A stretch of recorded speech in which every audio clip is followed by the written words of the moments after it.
Hi guys dan selamat kembali ke Studio Sembang bersama saya, Amy. In the house this week we have Lukman Podolski. Yay!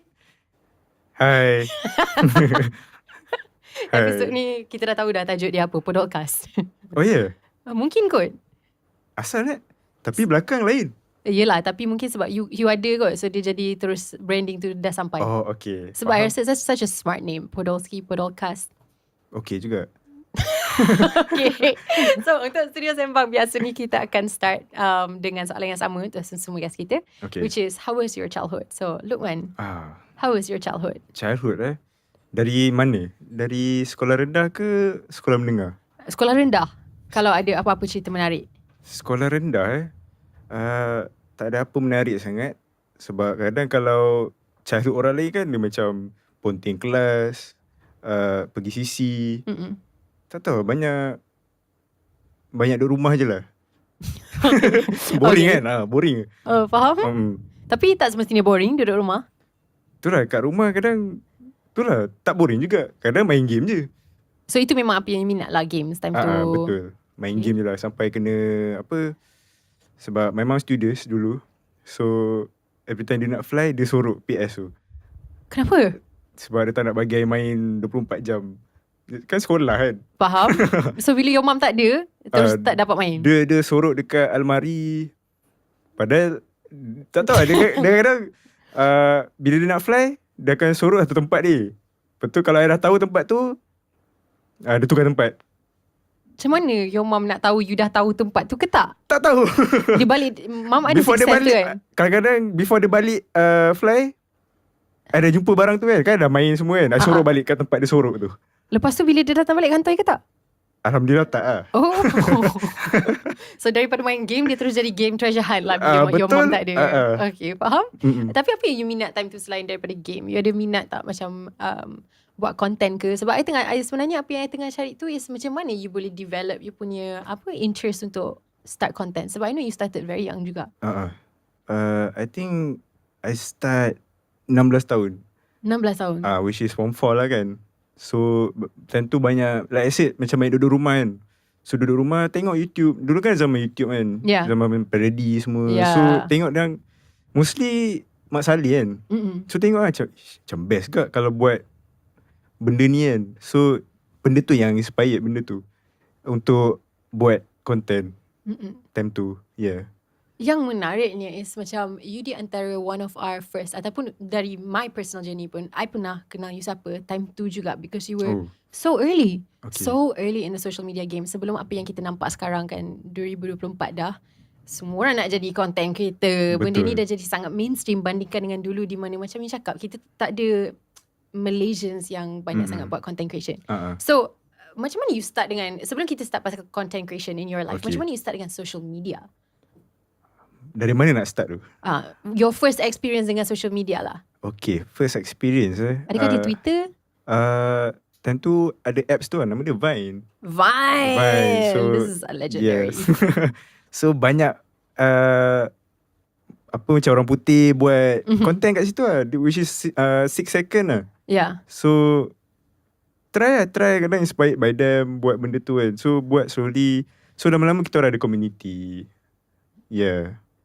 Okay, faham? Jumpa community yang semua suka lah content you, which is memang you dari mula dulu you memang buat content yang kelakar, yang macam it was like skits, right? Boleh lah. Tak tahu lah kelakar ke tak. Dia come on lah. I rasa orang lain rasa you kelakar, tapi you macam mana you come up with the ideas of you nak buat content yang macam mana? Rasanya surrounding kot. Macam tengok orang dia ni kelakar ke. So kita ambil idea tu, kita buat lah benda tu, jadi style kita. So yes, banyak tengok orang. I sangat confused tengok orang yang buat content creation kan. Sebab I selalu akan tanya soalan yang lebih kurang sama. Macam korang dapat you punya idea dari mana? Sebab sebenarnya I nak cari point tu untuk dapat ilham in my own life untuk content creation. Tapi kenapa orang yang power buat content creation, diorang punya jawapan semua macam, I tengok lah kat sekeliling I, lepas tu I ambil idea tu, lepas tu I buat dia jadi macam senang je. Padahal benda tu tak mudah tau. So sebelum ni ada orang dah jawab lah benda tu, sama je. I rasa setiap kali I jumpa dengan member I yang memang buat content creation full time, diorang selalu akan jawab benda yang sama, which is carilah idea kat sekeliling. Bila I balik I nak cari idea tu, tak ada apa-apa pun kat sekeliling I untuk bagi ilham. Tak tahu lah, maybe dia timing lah. Faham. So itulah. Do you consider yourself a funny person? To be honest, tak lah. Ya ke? Tak. You macam mana sebenarnya di sebalik apa, sebab I pernah baca ada satu interview di mana ada orang tanya you kan, macam is that your real personality yang you keluarkan dalam Vine videos? And you ada jawab that's your alter ego. Betul.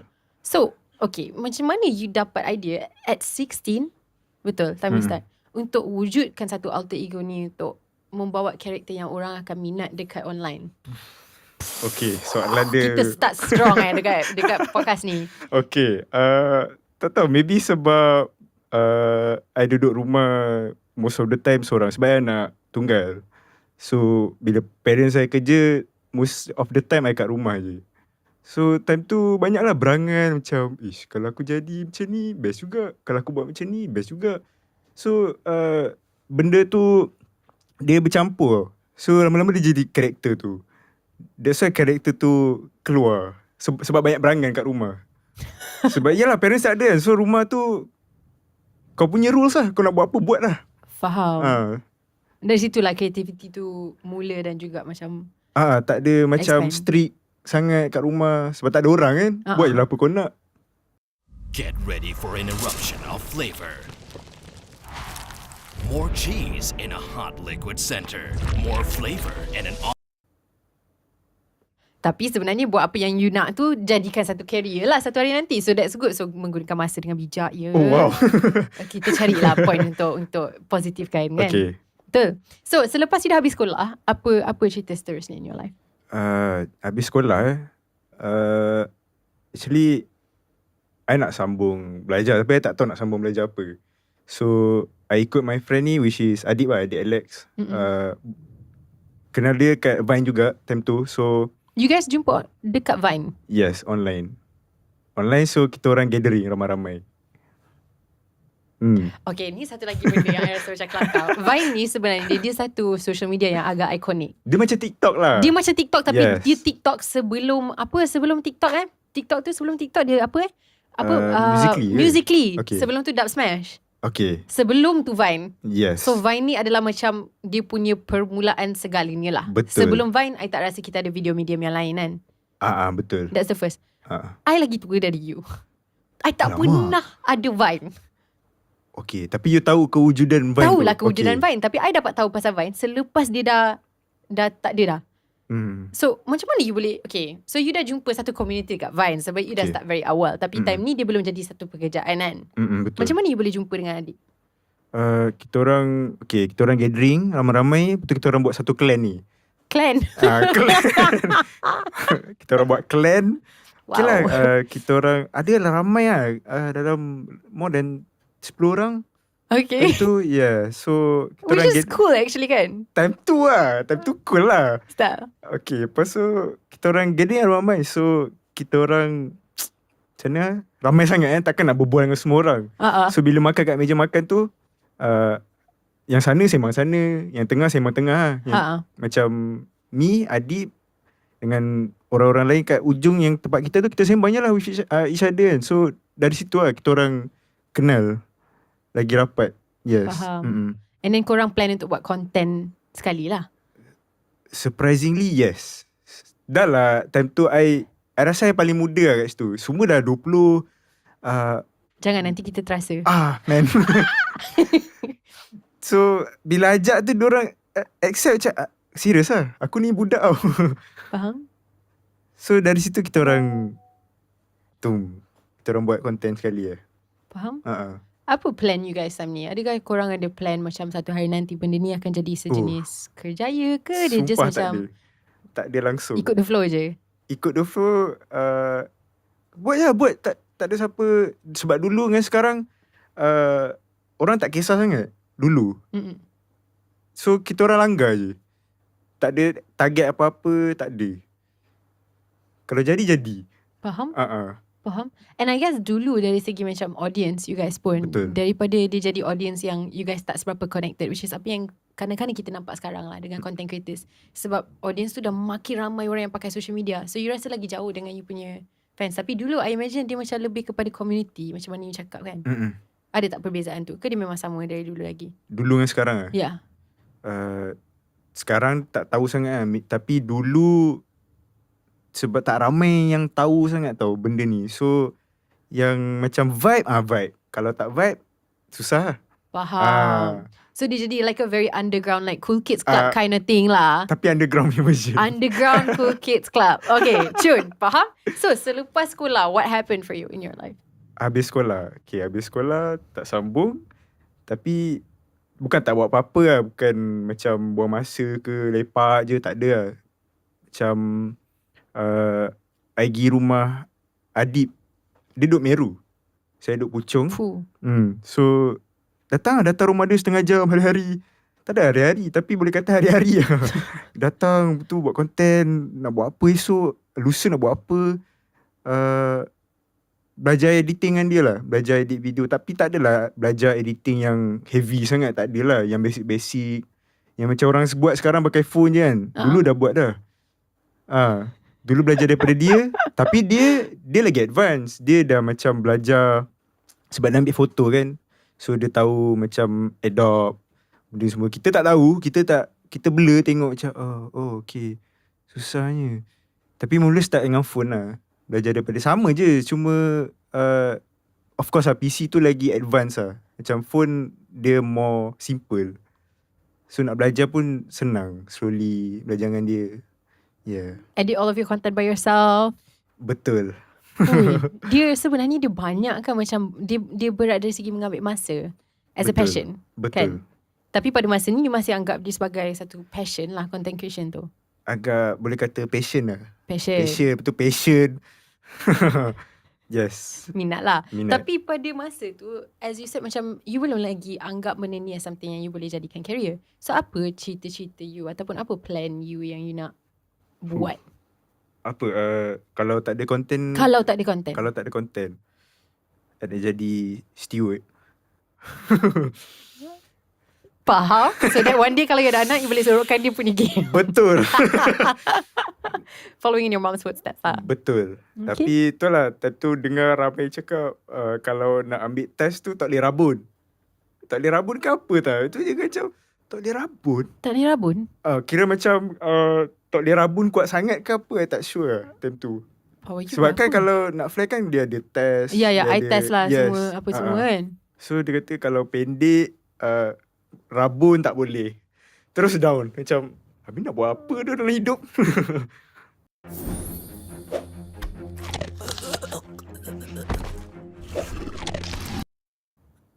Yes. Susah juga dia punya persoalan dekat situ. Betul. Tapi tak tahulah tu betul ke tak, sebab tak pernah try kan. Dengar orang cakap.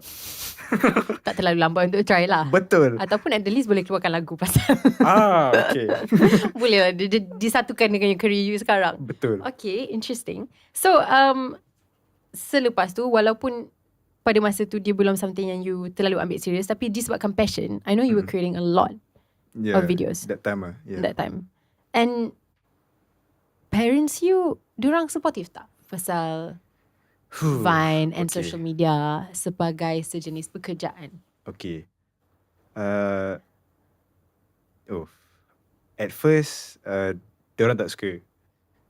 Tak suka and tak support lah. Tak support. And then this one time, tentu I baru start lah juga. So sebab diorang tak pandai internet sangat kan. So bila dah slowly viral, orang dah share apa semua kan. So sampai kat my parents. Diorang macam tanyalah, ni apa benda kau buat ni kan, semua ni. Sebab I jenis rebel. So I marah. Tak adalah marah, I macam lawan sikit lah. I cakap, tak adalah, biarlah ni. Takkan nak membahayakan diri macam pergi rempit ke malam-malam ke apa. Tak ada kan, just buat video kan. Tapi diorang tak suka. So agak down lah time tu. So lama-lama, after a year, time tu raya and ada cousin, dia cakap kat my parents, aunty tahu tak anak aunty ni famous. Diorang tak tahu tau. Diorang tak tahu. So start from that, diorang dah macam tak judge sangat. Diorang dah macam, kau nak buat apa, buat lah. Slowly dia tak adalah drastically bagi kau freedom, tak ada lah. So dia slowly bagi macam kelepasan lah, kau nak buat apa buat lah. So lama-lama tu dah nampak hasil kan. Lama-lama diorang tak kisah lah. Lama-lama diorang support je. Faham? benda tu. Yes. So agak rocky start lah. Faham? You pada ketika itu macam, especially sebab social media was quite new kan, you tahu ke yang you famous? To be honest, tak sangat. Macam tak ada, from the start buat benda tu tak rasa macam aku famous lah for you. Tak ada. Macam just buat je. Sebab you buat dengan your phone je kan? Betul. Nak buat pakai kamera tak reti.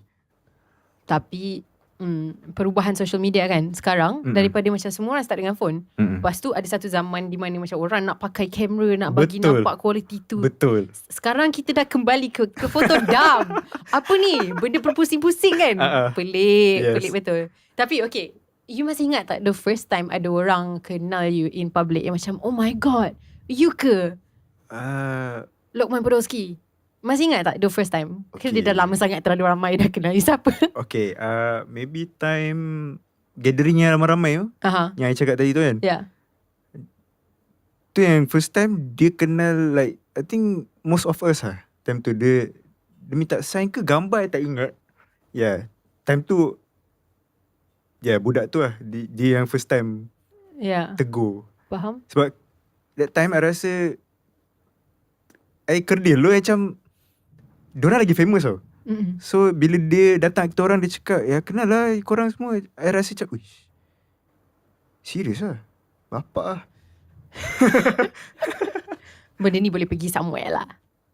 Tak tahu lah, macam ish, betul ke ni? Faham? Yes. Faham?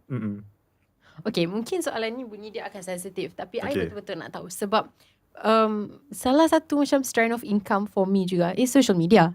So zaman Vine dulu, sebagai seorang yang tak pernah ada account Vine langsung, macam mana nak jadikan content creation tu a job? Was there a way to monetize time tu? Time tu ke sekarang? Time tu. Sekarang ada Vine ke? I kena download ke? Tak ada kan? Okay. Dululah zaman-zaman Vine. I kena download ke? First started sebab I tahu macam kejap. Dululah zaman-zaman Vine. I kena download ke? First started sebab I tahu macam Instagram pun around 2017, around the time when Vine dah tak ada dah.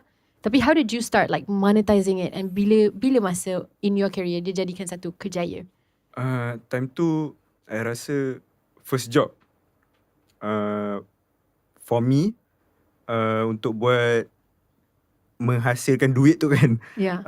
Ada this one, I think agency kot, dia datang, dia tanya, dia DM, dia cakap, can you do this campaign? Tak salah Jack and, boleh sebut brand ke? Boleh okay. Keropok Jack Angel tu tahu kan? Tu my first job. Tu I dapat 1,000 je. Like tak expect pun yang benda ni boleh buat duit. Tu macam, ish, serius lah. Okay lah, ngam lah. I ingat at first macam scam tau. Okay, so you terkejut lah benda ni boleh buat duit? Agak lah. Sebab memang tak pernah macam terfikir, aku nak jadi kaya lah one day buat benda ni. So bila datang job tu rasa macam, ish, okay lah, not bad lah. Kira tak buang masa lah time tu. Investment yang bagus. Okay, yes. Okay, faham. So dari situ lah dia start jadi satu pekerjaan lah. Boleh kata boleh lah. I mean, kalau dia sejenis hobi yang boleh membuatkan duit, siapa tak nak? Betul juga. So time tu you ada bagi tahu parents you ke? Benda tu ada tak mengubah dia orang punya perspektif terhadap social media as a career? Yeah, time tu macam I dapat job tu kan, I beritahu diorang. So diorang macam, tak tahu diorang ego ke apa, tapi diorang support sebenarnya. Macam okay, kau buat duit benda ni, okay, tapi cover line. Dia macam ada ego dia. Faham. Orang parents dia ada ego dia lah kan. Faham. So dia diorang macam involve dengan benda tu. So diorang macam tolong record apa semua. So itulah. The next question is, around this time yang you tengah famous gila. Macam kita belum ada FYP. Betul. Tapi you lalu semua orang punya FYP lah. Sampai you menang anugerah semua tu dengan masa yang agak macam tak seberapa lama yang you start, daripada you start sampai you dapat anugerah semua tu kan. So kita ada list je. 2016 nominated personality media social pilihan online di ABPBH 2016. Okay. Ni 2016 doh. Dah berapa tahun dah. Woi, masa berlalu dengan cepat kan? Betul. Cannot imagine. Okay, so then 2017 you menang top breakout influencer at Anugerah Influence Asia. Bapak So gila tu. tak tahu lah. Gila ke lah. Gila lah. Gila lah. Of course lah gila. yes. Apa perasaan you time tu? Okay, perasaan Mesti happy dia. kan? You didn't expect tak bila you first start buat content yang you akan boleh menang anugerah Oh, untuk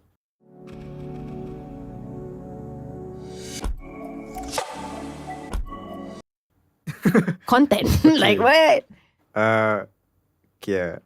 Time sekolah tak dapat apa-apa. Selalu tengok orang macam anugerah kelas terbersih. Anugerah buku nilam. Buku nilam pun dapat anugerah. Lepas tu tengok, yelah macam top grade student dapat anugerah kan. Selalu kan. Pelajar cemerlang. Pelajar cemerlang tahun ini. Tengok macam, bestnya. Tapi, yelah kalau belajar pun main-main nak dapat apa kan. So, bila dapat trofi tu, anugerah tu kan, rasa macam, wish. Impian sekolah aku dulu, nak dapat trofi dapat dah. Tercapai. Walaupun dia punya anugerah bukan biasa-biasa. Ini anugerah Influence Asia, okay? Bukan anugerah pelajar cemerlang. Bapak lah. Okay. Cool tu. So, itulah. Tak expect macam ada orang sanggup buat anugerah untuk social media punya orang time tu. Yeah. So, agak unexpected lah. Adakah benda tu macam menaikkan semangat untuk you memilih content creation pada ketika itu? Time tu yelah. Time tu, sebab time tu umur berapa lah, tak silap 19. 19. 19, so yelah darah muda kan. So rasa macam, wish, boleh push lagi ni. So itulah, dia boleh lah menaikkan semangat jugalah. Kita baru warm up. Okay. Warm up. Tapi kita sekarang nak masuk fasa yang Vine dah 2017 kan. This is the last of Vine. Okay. And ni macam for me dari luar apa yang I nampak ni, inilah permulaan the new phase of like social media, di mana setiap tahun kita ada something baru, ada konsep baru, ada teknologi baru, ada semua benda baru. Sampailah ke TikTok. Betul. Tapi around this time you ada start YouTube sekali dengan Instagram juga. I rasa walaupun Instagram algorithm dia lain time tu, tapi Vine, which was your focus, dah tak ada. Apa sekarang Dia close down 2017 lah friend. Okay. So time tu bila dia nak tutup tu, sebagai seorang yang dah, you had a lot of followers juga pada ketika itu. I think I have it somewhere. Tapi dia dah close down dekat situ. Dan sekarang apa plan you pada masa tu? Ke you memang dah tahu dah, okay, I nak diversify, I nak start YouTube? Okay. Sebab I start buat content yang pendek-pendek tau. Bila kalau kita tengok YouTube mostly 5 minit, 10 minit, kadang 15 minit pada 20 minit. I tak rajin. So my alternative hanyalah Instagram. Tapi time tu Instagram belum 1 minit. Dia 30 second ke 15 second 15 something second macam tu kan? Yes. Masih ingat. So tu 50 second. Itu yang I dah cakap tu, dia berubah all the time. Yes. All the time. So kita orang time tu pun Vine dah hujung tu, kita orang tak fokus sangat dah. Kita orang fokus Insta. So kita orang rasa selamat lah. Kita orang dah start awal benda tu. So kita orang tak pening sangat lah pasal Vine tu. Sebab kita orang dah pindah ke IG. Faham. Tentu IG memang macam TikTok kan. Ya, IG Tentu, dah take over terus lah. Dia different ke kalau you nak buat content yang pendek-pendek bandingkan dengan content panjang? Okay. Like konsep dia. I thought content panjang normally orang cakap lagi senang lah. Betul. Dia tengok orang lah. Kadang ada orang yang prefer panjang. Kadang ada orang yang prefer macam simple je. Sebab lagi panjang lagilah banyak berbual. Banyaklah lagi benda nak susun kan. Kita orang most of the time, kita orang bukan ada macam storyboard ke planning ke apa, tak ada pun sangat. Kita orang mostly sembang je macam, okay, lepas ni kau buat ni, lepas ni kita buat tu, kita buat yang ni pula. So kadang kita buat plan lain jadi lain. Kita orang tak macam ada tulis rundown apa semua, tak ada sangat. So tu yang kita orang buat pendek je. So sebab pening kan. Saya pun pening. Yes. Okay, saya boleh terima jawapan tu. Dia susah tak untuk letak diri you dekat satu position di mana macam ramai orang kenal you siapa, ramai orang komen dekat your videos and your content. Macam mana you terima macam pendapat orang in your personal life? Tak kisah ini komen ke like bad comments, good comments, bad comments, semualah. Tak tahulah, kadang-kadang banyak je. Macam alhamdulillah lah, ramai jugalah macam positif apa semua kan. Tapi yang negatif juga kita tengok macam geram je. Betul, kadang tengah profile dia, tengok stalk dia macam kau cakap orang macam ni. Padahal yang komen banyak semua tak ambil tahu sangat tau. Tapi that one komen je macam kau tak lawak lah. Faham? Tak best lah video ni. Tapi komen tu juga yang macam trigger sikit tau. Psikologi manusia kan. Itulah. Padahal yang good komen kau tak nak baca sangat. Baca lah, tapi mesti nak that one komen juga. Tapi tu dulu lah. Sebab macam baru lagi benda tu. Faham. Lama-lama you dah get used to it, does it? Yes. Okay, faham? Okay, satu lagi soalan yang deep yang I nak tanya. Let's go. Sebab you bertahun-tahun you macam you cakap pada permulaan kita punya conversation kan, pasal alter ego ni kan. Untuk bawa alter ego tu bertahun-tahun, you tak ada tak rasa penat?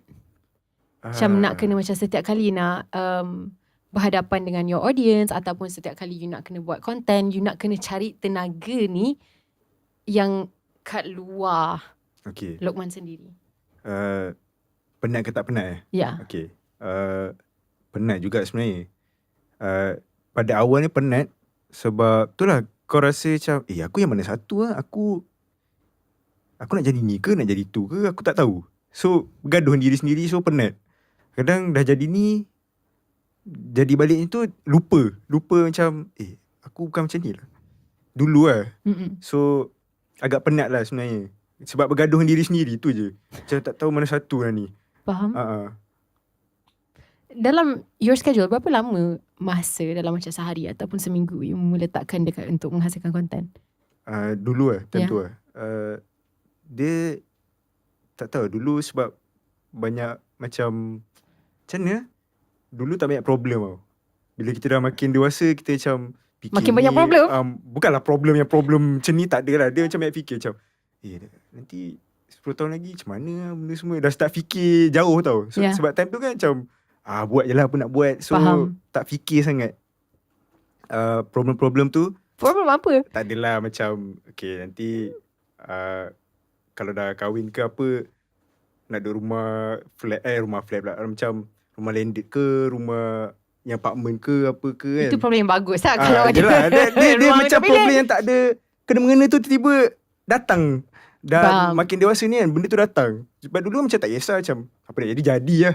Faham. Sebab you ada kelonggaran mungkin pada masa tu. Yes. Untuk betul-betul fokus kepada. Betul. Dan macam mana you handle, macam kalau especially kalau you meletakkan banyak masa untuk menghasilkan konten ni, apabila dia mengganggu dari segi macam you dah tak sure you yang mana satu ni, macam mana you cari fokus tu? Okay, macam mana kena banyak ni lah, betapa kat rumah. Macam tak bergaul dengan orang sangat. Macam rumah, macam fikir macam mana hidup aku ni. Sangat introverted lah semua jawapan dia. Faham? Macam mana aku nak buat benda ni macam tu je lah. Banyak betapa lah kat rumah. Betul dah okey, keluar balik. Betul nanti lama-lama breakdown balik. Macam dia cycle lah. Faham. Benda tu. Sebagai seorang introvert, kenapa, apa pasal content creation yang you rasa menarik pada permulaannya? Sebab kebanyakan orang yang nampak you, sebab ni first time yang I jumpa you juga. I think daripada content you yang orang biasa tengok, orang akan expect you memang seorang yang gila macam melompat-lompat, tenaga you besar macam tu. Macam tu lah banyak agak macam jumpa orang first time kan, macam orang expect aku tengok video kau ni kau gila dah ni, apa asal kau diam je. Faham? Ya kan, aku melompat-lompat datang depan kau kan. Aku dah macam pelik juga kan. Faham?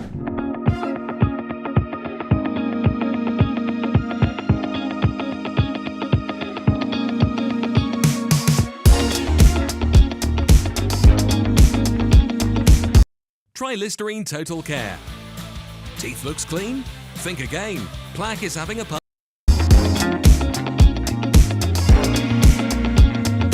Spritzer Sparkling is naturally filtered and purified from the original rainforest water. It is also naturally rich in silica, which helps with smoother skin, shinier hair, and stronger nails. Choose Spritzer Sparkling to sparkle your life. It's time to level up. Kenapa you tak menghasilkan konten yang lebih kepada personality you yang okay. real? Sebab I rasa I tak ada privacy sangat. Faham? So that's why I bawa karakter lain keluar kat konten tu. Yes. Betul kan jawapan dia? Dia tak ada betul salah. Dia jawapan you. Di mana satu mana betul dan mana salah untuk you je. Okay. Apabila you bawa personality yang lain, you rasa lagi selamat ke dengan komen-komen yang mungkin kurang positif ke? Sebab dia sejenis perlindungan ke? Betul juga. Ada time tu fikir macam, okay, kalau aku bawa karakter ni ke depan, karakter ni yang kena bukan aku. Oh, faham? So time tu ada terfikir lah macam, lah. So dah lama-lama fikir macam, betul juga. So kalau orang komen tu, biarlah karakter tu je pun. So tak terasa sangat lah. Dia tak personally kena attack lah. Faham? Berjaya lah teknik tu. Berjaya, Alhamdulillah.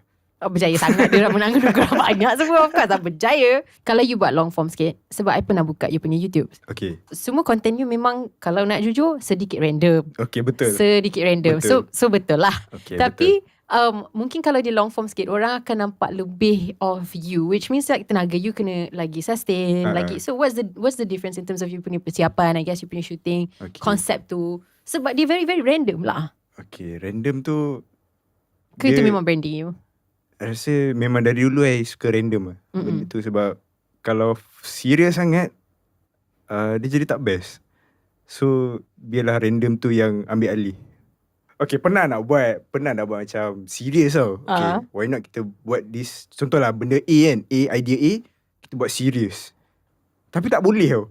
Sebab kita dah dari start kita buat benda random. So bila jadi serius, macam takut orang rasa tak best benda tu. So serius dengan random tu kita gabung. So that's why jadi yang macam pelik-pelik. Macam orang tengok macam apa benda Syah ni. Itulah, kalau serius sangat tak boleh. Faham? Jadi tak best.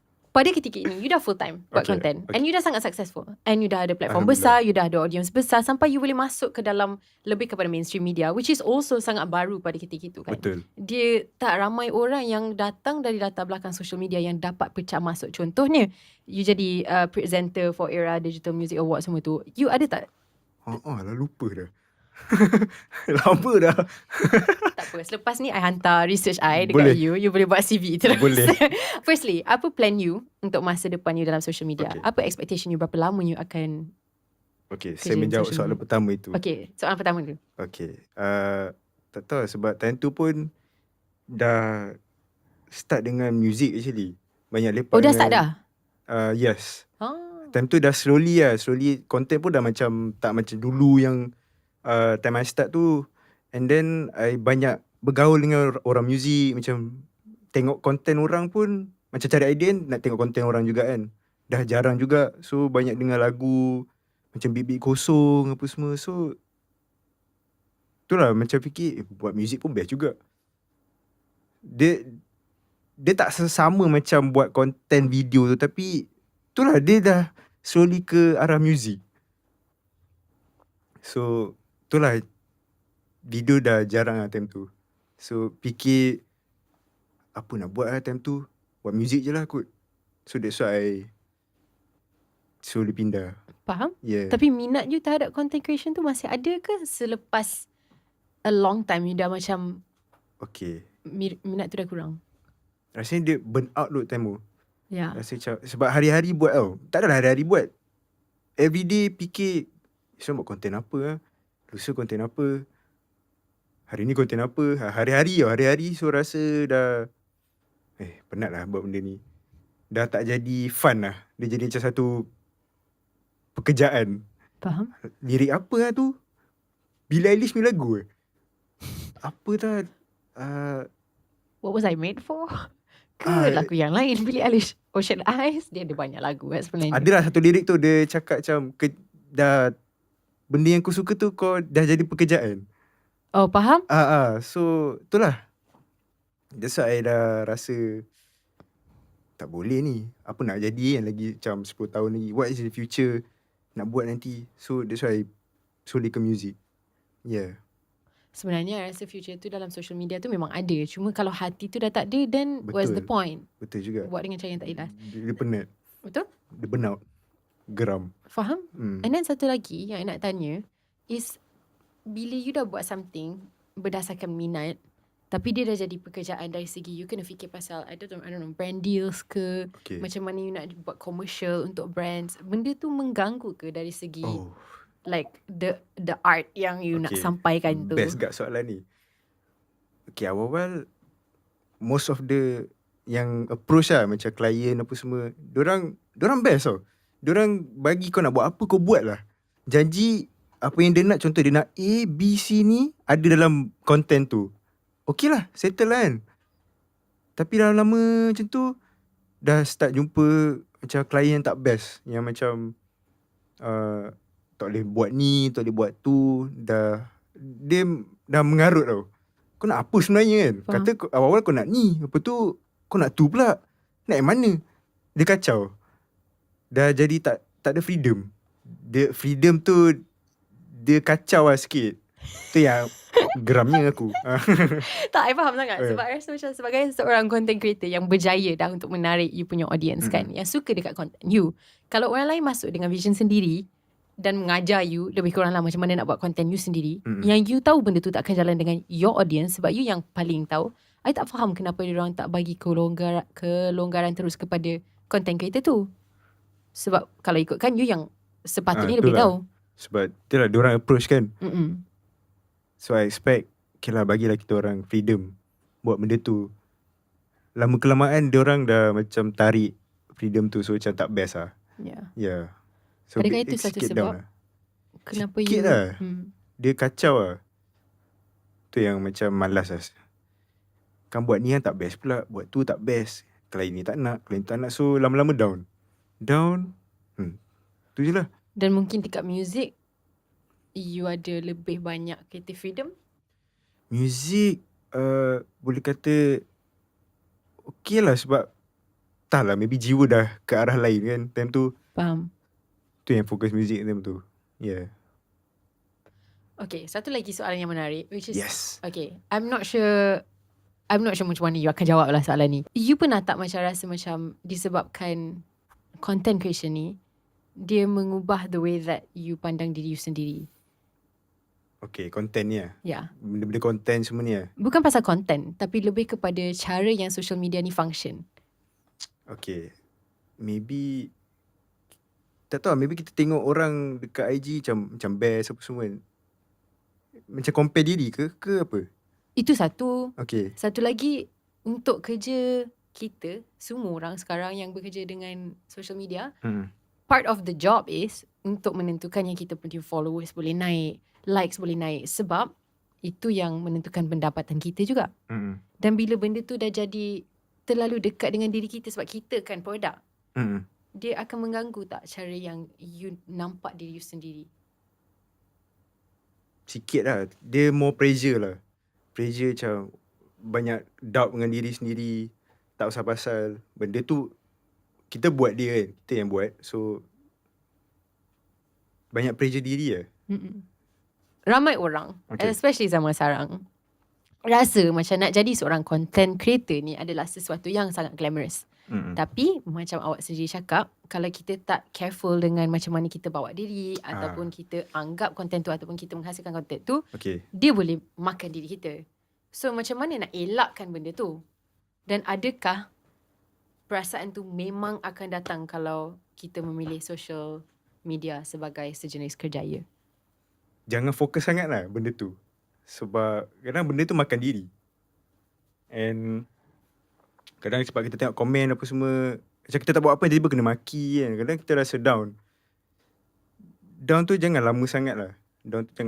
And count your bless juga lah. Yeah.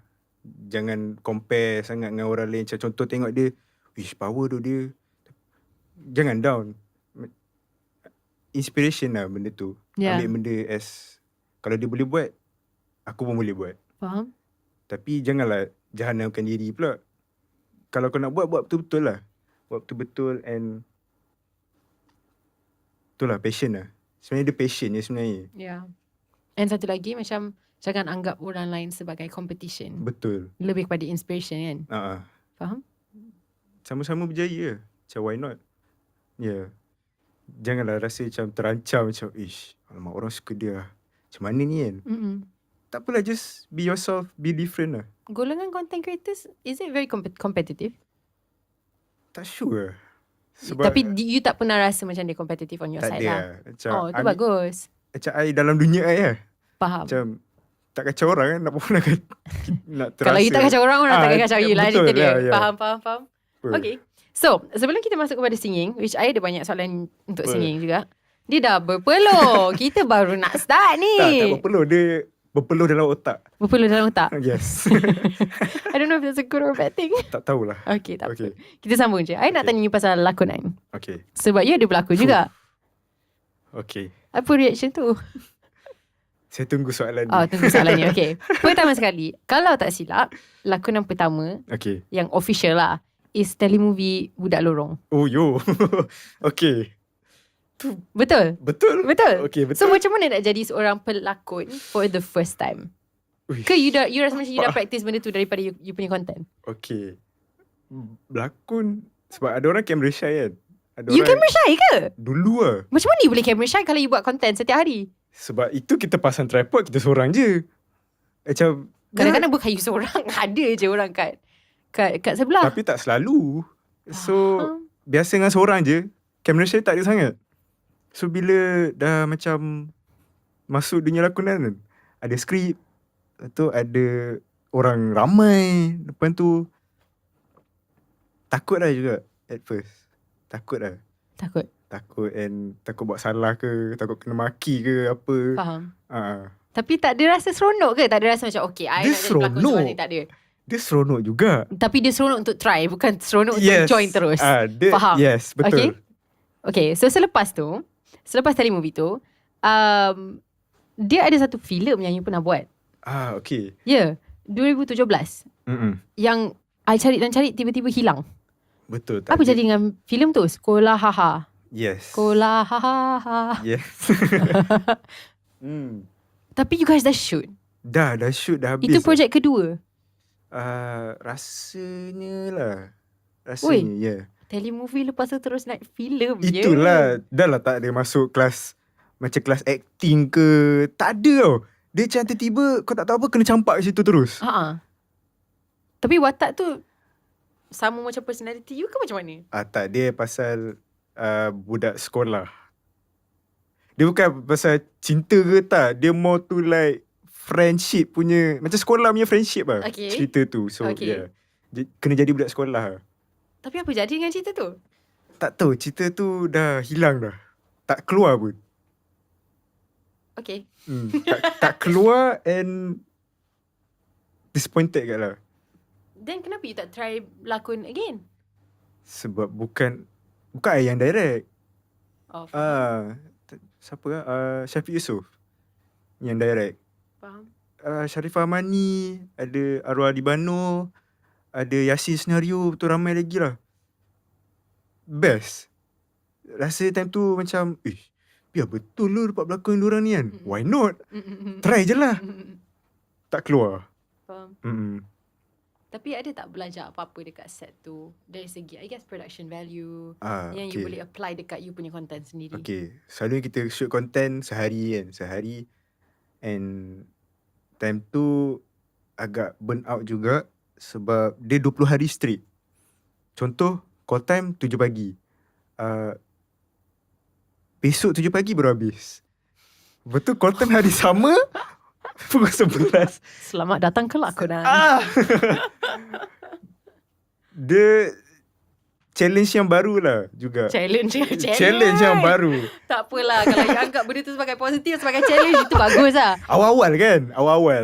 Itulah dia antara benda yang paling kadang-kadang susah pasal lakonannya adalah timing yang tak tertentu. Betul. Kadang call time 7 pagi, shoot pukul 3 petang. Sebenarnya tunggu scene tu habis. Tapi benda tu sebenarnya adalah satu benda yang I rasa untuk I lah personally paling susah untuk I adapt lah dengan lakonan.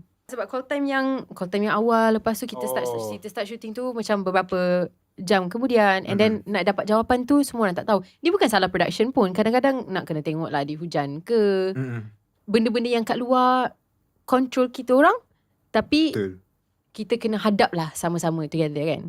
Which is different. Kalau kita buat content, benda tu is on your time. Contohnya kita nak buat TikTok dengan Myvi, kalau hujan kat luar, betul, tak apalah, kita buat selepas kita buat yang ni. Betul. At least benda jalan. Yes. Challenge dia macam mana? Itulah call time je lah. Call time tu yang sebab ya kita buru hantu. Kadang call time pagi kan. Call time pagi 20 hari straight macam masuk camp askar. Sumpah macam camp askar. Dia pun dipanggil lah kena boot camp. Tapi macam betul. Tak, normally bila kita buat lakonan, bila I sendiri buat lakonan, I akan anggap benda tu is like a 3 months is like an intensive. Dia kena, you kena prepare. Like tapi mental you kena prepare. Tapi you berapa lama you buat? Itu 20 hari je. Filem okay lah. Baru tau. Macam memang tak tahu pasal. Mesti like culture shock gila. Memang culture shock teruk. Macam macam ni shoot faham? Movie. Oh okay. Kalau macam cerita drama biasa ke, okay lah. Ni terus movie macam power lah tu. Bukan semua orang dapat tau tawaran movie tu first ataupun second project. Ada orang tengok power lah. Tapi tu lah, dalam hati Tuhan je lah yang tahu. Tak apa, yang dalam hati tu boleh simpan. Tak payah. Itu aib tu tak payah bagi tahu. Yes. Okay, so selepas tu you tak ada berlakon lagi kan? Ada plan tak? Ada. Lepas movie tu ada lagi tak silap habis tu? Projek apa? Tapi macam dah lama dah. Kenapa tak jumpa dekat internet? Nasib baik. Okay, cuba bagi tahu rahsia dia. Projek apa ni? Tele ke kot? Teledrama ke kot? Okay. Tajuk dia? Untuk orang yang nak pergi check sekarang. Apa? I rasa tu sebelum movie kot. Sebelum movie? Sebelum bukan movie. Bukan budak lorong? Budak lorong tu first. Lepas tu ada sebelum movie tu ada juga. Okay lah, dia ada banyak training rupanya sebelum filem tu. Tapi agak tak kena lah. Okay, tengok Apa yang tak kena ni? Cerita dia pasal apa tak, kedai jahit ke benda tak? You jadi apa? Jadi bos kedai jahit. Bos kedai jahit. Komedi? Serius? Dia komedi lah. Okay. Komedi lah. Pekerjaan kilang feri. Bapak tak kena kan? Tu I punya pekerja dalam cerita tu lah. Okay. Kita cuba nak catch up. So apa cerita pasal? Tak tahulah. Macam kenapa aku jadi bos kedai jahit. Macam tak kena lah. Lakonan ni kan, kadang-kadang kita sebagai pelakon, kita terpaksa ambil watak yang beza lah dengan diri kita. Sebab kita datang, kita tak tahu. Sebab time tu memang baru kan, dalam bidang lakon semua ni. So dapat info macam okay, datang ada skrip, okay, tapi tak tahu dapat karakter apa. Tahu-tahu datang diorang tak tahu. Tak tahu. Dia jadi macam improv punya kelas. Agak terus ambil. Dia macam diorang dah shoot dah, diorang dah jalan ni, tiba-tiba last minute kau datang sini, kau ganti dia. Aku tak tahu lah. Tu yang jadi kedai apa, bos kedai gunting, kedai jahit dalam cerita tu lah. So itulah, tak dapat info lah. Tu yang ambil je. Kalau dapat tawaran untuk berlakon lagi, you akan berlakon ke? To be honest, setakat ni tak tahu lah. Depends lah, awak tak tahu macam mana. Kalau dia tak ada, kalau jadi pokok okey aku. Pokok tolonglah Lokman, takkanlah ada orang yang bagi pokok pula. Banyak skrip susah nak hafal skrip. Lupa. Nanti praktis lain buat lain. Itu semua. Oh ya? Tak tahulah, I tak pernah hafal sepatah-patah macam tu. Dia tak adalah hafal, tapi nak ingat point dia tu pun dah pening lah. Apa tak lagi sembang macam ni. Tukang jahit ni banyak sangat dialog ni. Penting juga watak ni. Okay, faham? Yeah. Okay, sekarang kita nak masuk topik singing pula. Okay, jom. Are you ready? Sebab ni topik panjang ni. Allah. Okay. Siapa suruh keluarkan banyak sangat muzik? Jom. Okay, so kalau tak silap lah, lagu pertama you terus jadi viral, 1.1 million views ya. Okay. Lagu pasal kita Myvi. Betul. Tolong ceritakan. Okay, sebenarnya itu kempen Pro 2. Macam tadi ada cakap pasal freedom kan. Macam klien yang dia bagi sekat kelonggaran. Sebabkan Myvi tu, klien tu at first diorang nak 2 video. Diorang nak apa-apa pasal Myvi kan. Janji Myvi tu ada. Janji Myvi. Cool lah Pro 2. Sembang first video I buat interview kereta. Memang interview sembang dengan kereta. Sembang dengan kereta. Sembang dengan kereta. Macam kita sembang dengan orang I sembang dengan kereta. Next video I buat Myvi tu. Sebab diorang bagi freedom. Tapi style. Thanks tu. Style lah music. You tulis sendiri ke? Lirik semua? Yes. Dia Alah, lirik dia ulang-ulang je. Yelah, tapi dia catchy tu. Dia sebenarnya dia sangat catchy. Dan saya rasa dia sangat relatable. Sebab I pun drive Myvi juga. Okay. That's my first car. Sama. Ya, tu semua orang tipu lah. Ya, sebab tu I rasa macam bila orang tengok, orang boleh relate lah. Sebab tu benda tu jadi viral. Okay. You ada expectation tak yang dia akan jadi viral? Sumpah tak. Tapi pada masa tu mesti semua video you dah viral dah kan? Tapi most of the time video lagu tak ada sangat. Dia more like acting apa semua kan. Yang tu lagu. You rasa nervous tak nak keluarkan lagu? Time tu sebab kita fikir ni content je untuk campaign. Whatever lah. Apa lah, diorang okey lah. Tiba-tiba orang take it seriously. Yeah. Macam you lah cakap, maybe tu best lah. Macam, tu ulang-ulang je lagu tu. Tapi tu best. And you cari beat tu dari mana?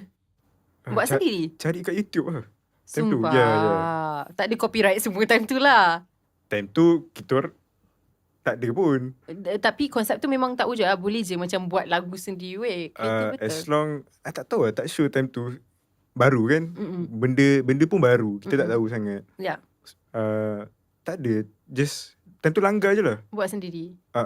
Selepas tu, did you feel like, okay, selepas ni mungkin saya patut masukkan banyak lagi lagu lah dalam konten I. Kalau orang suka. Kalau jadi lah. Time tu. Kalau jadi. Tapi dia jadilah. Sebab, okay. Selepas tu, you guys keluarkan Budak WeChat dan Dekat Puchong. Okay. Betul? Itu kesusunan je. Tapi kalau tak silap, Budak WeChat dengan Dekat Puchong tu, dia bukan untuk brands kan? Budak WeChat tu, kita orang, itu konten suka. Itu tak ada kena dengan. Okay, satu lagi soalan. Okay. Time tu, you ada macam transition untuk start buat music. Tapi, you start pakai nama Roti. Tu nama, kira macam ni sebab I pakai nama tu, I tak nak pakai nama yang dah ada. Macam Lukman Podolski tu kan. I tak nak benda tu kacau yang part music tu. So, I buat karakter lain. Pening kan? I pun pening. Dia kira pening tu karakter sikit lain. lah. Sebab I fikir macam, okay, kalau you nak macam start music pula, kenapa you tak ambil nama Lukman Podolski tu, sedangkan Lukman Podolski as a brand dah ada ramai followers? Terus laku music you. Okay, time tu banyak fikir kan macam, kalau aku letak nama ni mesti orang ingat, kau famous boleh lah buat lagu apa semua.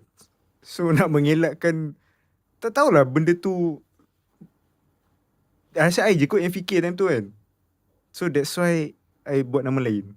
Tak nak kacau branding Lukman Podolski tu. Faham? So that's why I letak nama lain. Dia betul-betul nak start music ni sebagai macam perwatakan baru, dia chapter underground baru. Lah. Faham. Dia YTJT. Yang tahu je tahu. Faham. Dan time tu ke yang you keluarkan Budak WeChat dengan Dekat Puchong? Budak WeChat tu orang lain buat. I just cameo dalam video dia. Okay. Dekat Puchong tu sebab time tu I rasa macam nak buat lagu serius sekejap. Tapi tak ada serius-serius macam Dekat Puchong tu lagu serius? time tu lah. Itu serius? Okay. Tapi dia best. Ada banyak recommendation dalam lagu tu. Dulu lah. I nak try Tom Yum Analisa. Siot lah. Betul tak? Lepas tu ada apa? Jangan. Cringe. Apa yang cringe dia? The best. Time I tengok untuk buat research, I dah ambil notes lah. Lepas ni nak pergi try Tom Yum dekat situ. Okay. Dia masukkan dalam lagu Aduh, siot lah. Mesti best Tom Yum tu. Korang nak recommendation pergilah cari. Aku tak ingat. Kenapa ingat Tom? Kenapa? Ni lagu you lah. Sekejap. Cringe attack. Apa yang cringe-nya? Tak tahulah. Susah nak explain benda ni. Actually, I nak tanya soalan yang tambahan yang I tak pernah expect, tapi berdasarkan jawapan you kan. Okay. Sebagai seorang yang membesar dan melalui banyak fasa depan orang ramai sebabkan social media, bila you tengok balik with your previous, I tak tahu nak panggil dia fasa ke apa, previous chapters of you punya kerjaya, you rasa cringe ke? To be honest, cringe lah juga. Bapak cringe. Kenapa? Tak tahu. Kadang orang buka video lama kan. Contohlah macam sekarang lah. Kalau orang buka tunjuk video lama, tak tahu, rasa cringe nak mampus. Macam, apa benda ni aku buat ke dulu? Faham? Dia macam mana lah? Macam you tengok gambar lama time sekolah, macam, buruknya. Macam tu lah rasa dia.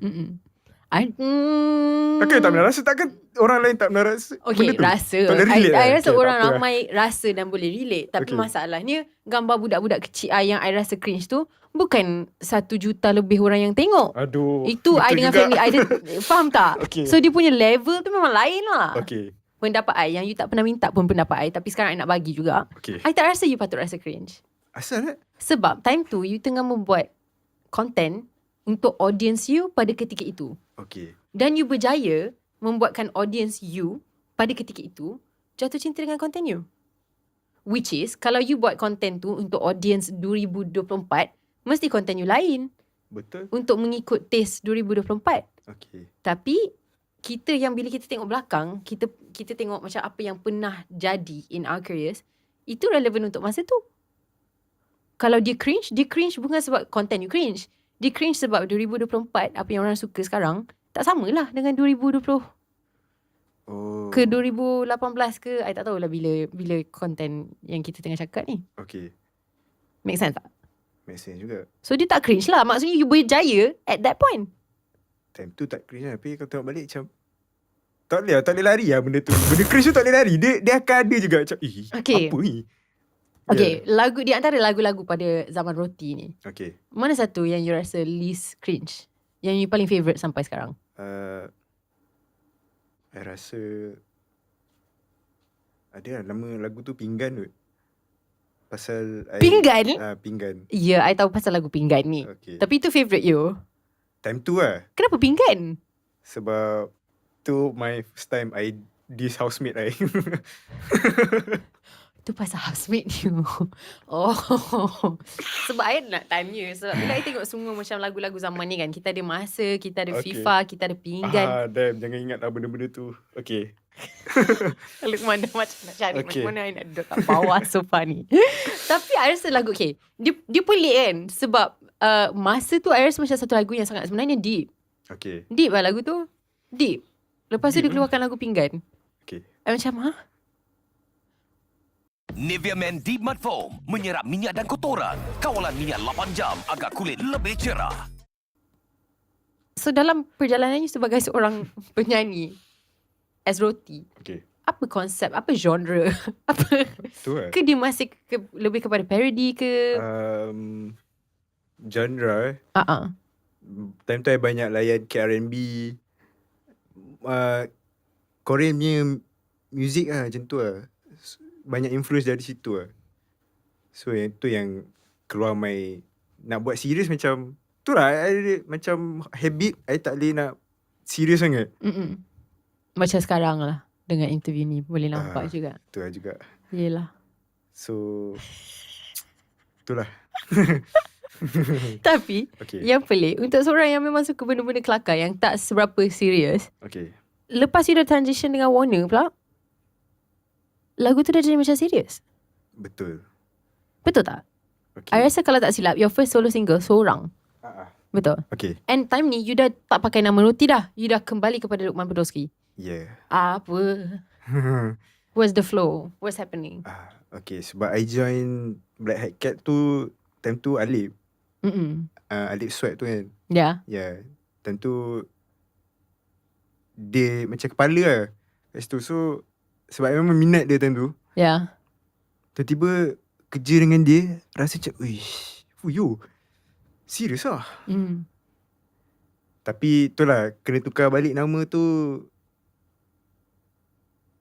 tak tahu.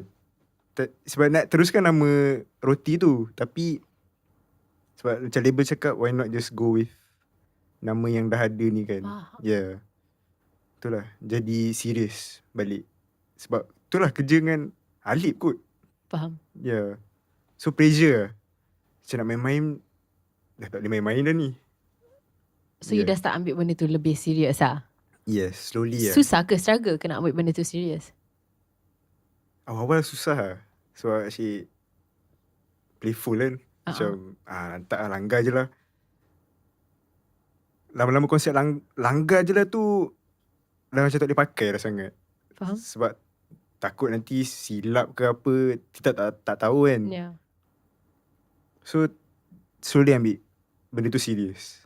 Dan satu lagi yang different untuk seorang yang datang dari latar belakang content creator especially, is that bila you seorang content creator, even kalau you masukkan music pun dalam you punya content, you adalah segalanya. You ada talent, you adalah script writer, you adalah DOP, editor, semua. Dia pun nak tapi the best. Sebab you banyak dapat tahu pasal different things kan. Tapi suddenly bila you dah masuk ke dalam satu company yang besar dan you bekerja dengan ramai orang, you ada rasa tak macam you susah sikit nak cari balik you punya creative control tu? Susah juga. Sebab tak macam dulu dah. Sebab dulu tak ada kerja bawah orang apa kan. Kita je lah. Kita lah bos, kita lah ni, kita lah semua kita. So bila start kerja orang rasa macam tak boleh nak jadi macam dulu yang kerja sendiri apa semua. Untuk ramai orang yang startkan career dalam muzik, ramai musicians akan start dengan muzik daripada tak ada fans langsung. Tak ada audience. So dia tak ada expectation. So in some way I rasa benda ni lagi mudah sebab diorang boleh createkan something yang totally fresh untuk diorang. Tapi untuk awak masuk ke dalam muzik dengan fan base yang cukup ramai dah. So macam mana you guys I guess cipta, ada tak macam fikir macam mana kita nak cipta either a new thing for you ke you memang ambil perwatakan yang sebelum as Luqman Peroski punya branding? Sebab dia nampak lain. Music you sangat different daripada you punya content yang orang dah biasa expect dari you.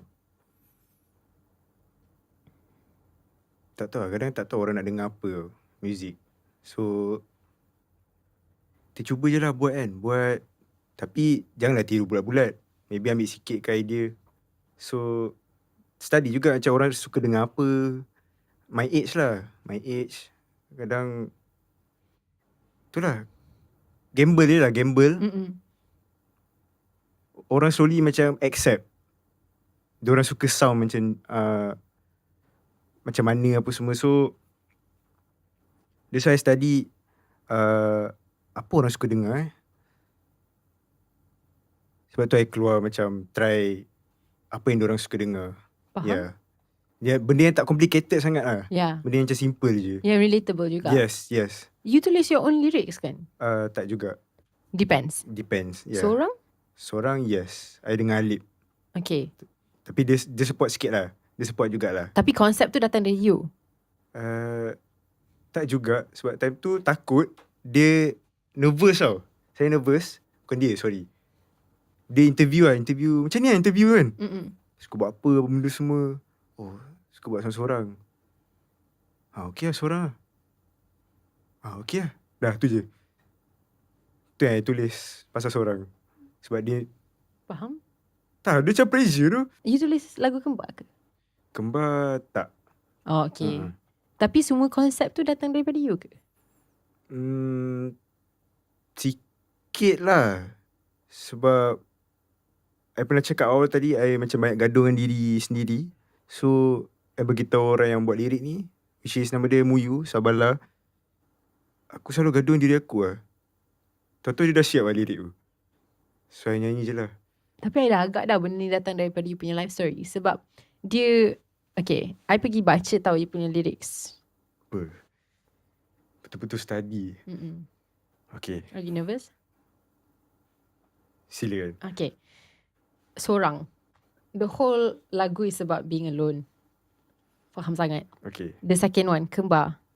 I fikir macam apa yang I dapat lah sebagai seorang audience. I tak rasa dia pasal seorang yang you jumpa yang memang sangat macam you. Sebab I ada argument dengan Syaz yang penulis skrip untuk Studio Sembang. Dia cakap taklah, kembar ni pasal dia punya love interest tu yang sangat dekat dengan personality dia. I cakap tak, kembar dia pasal dia gaduh dengan diri dia sendiri. So kita nak tahu siapa yang menang sekarang ni. I rasa I yang menang sebab I ada penjelasan. Kalau I datang dengan argument, I buat research I. Cakap main-main. Okay, kembar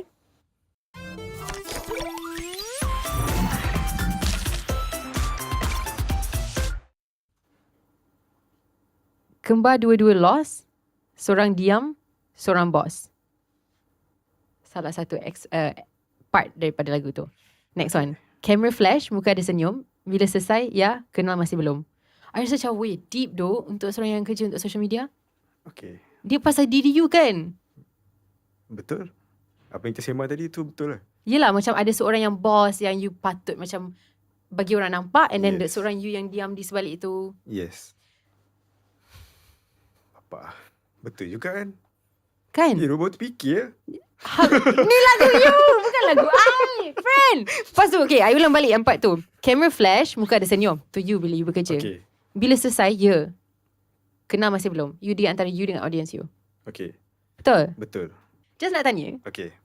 Sebab ni adalah situation yang betul yang you pernah hadap sebelum ni kan? Melalui lagu ni, you dapat lepaskan tak perasaan tu? Dia healing tak untuk you? Macam ada orang dia lepas kat WhatsApp status kan. WhatsApp status. Kadang kat Twitter, kat X. Kadang marah-marah semua kan. Dekat diary kadang orang tulis.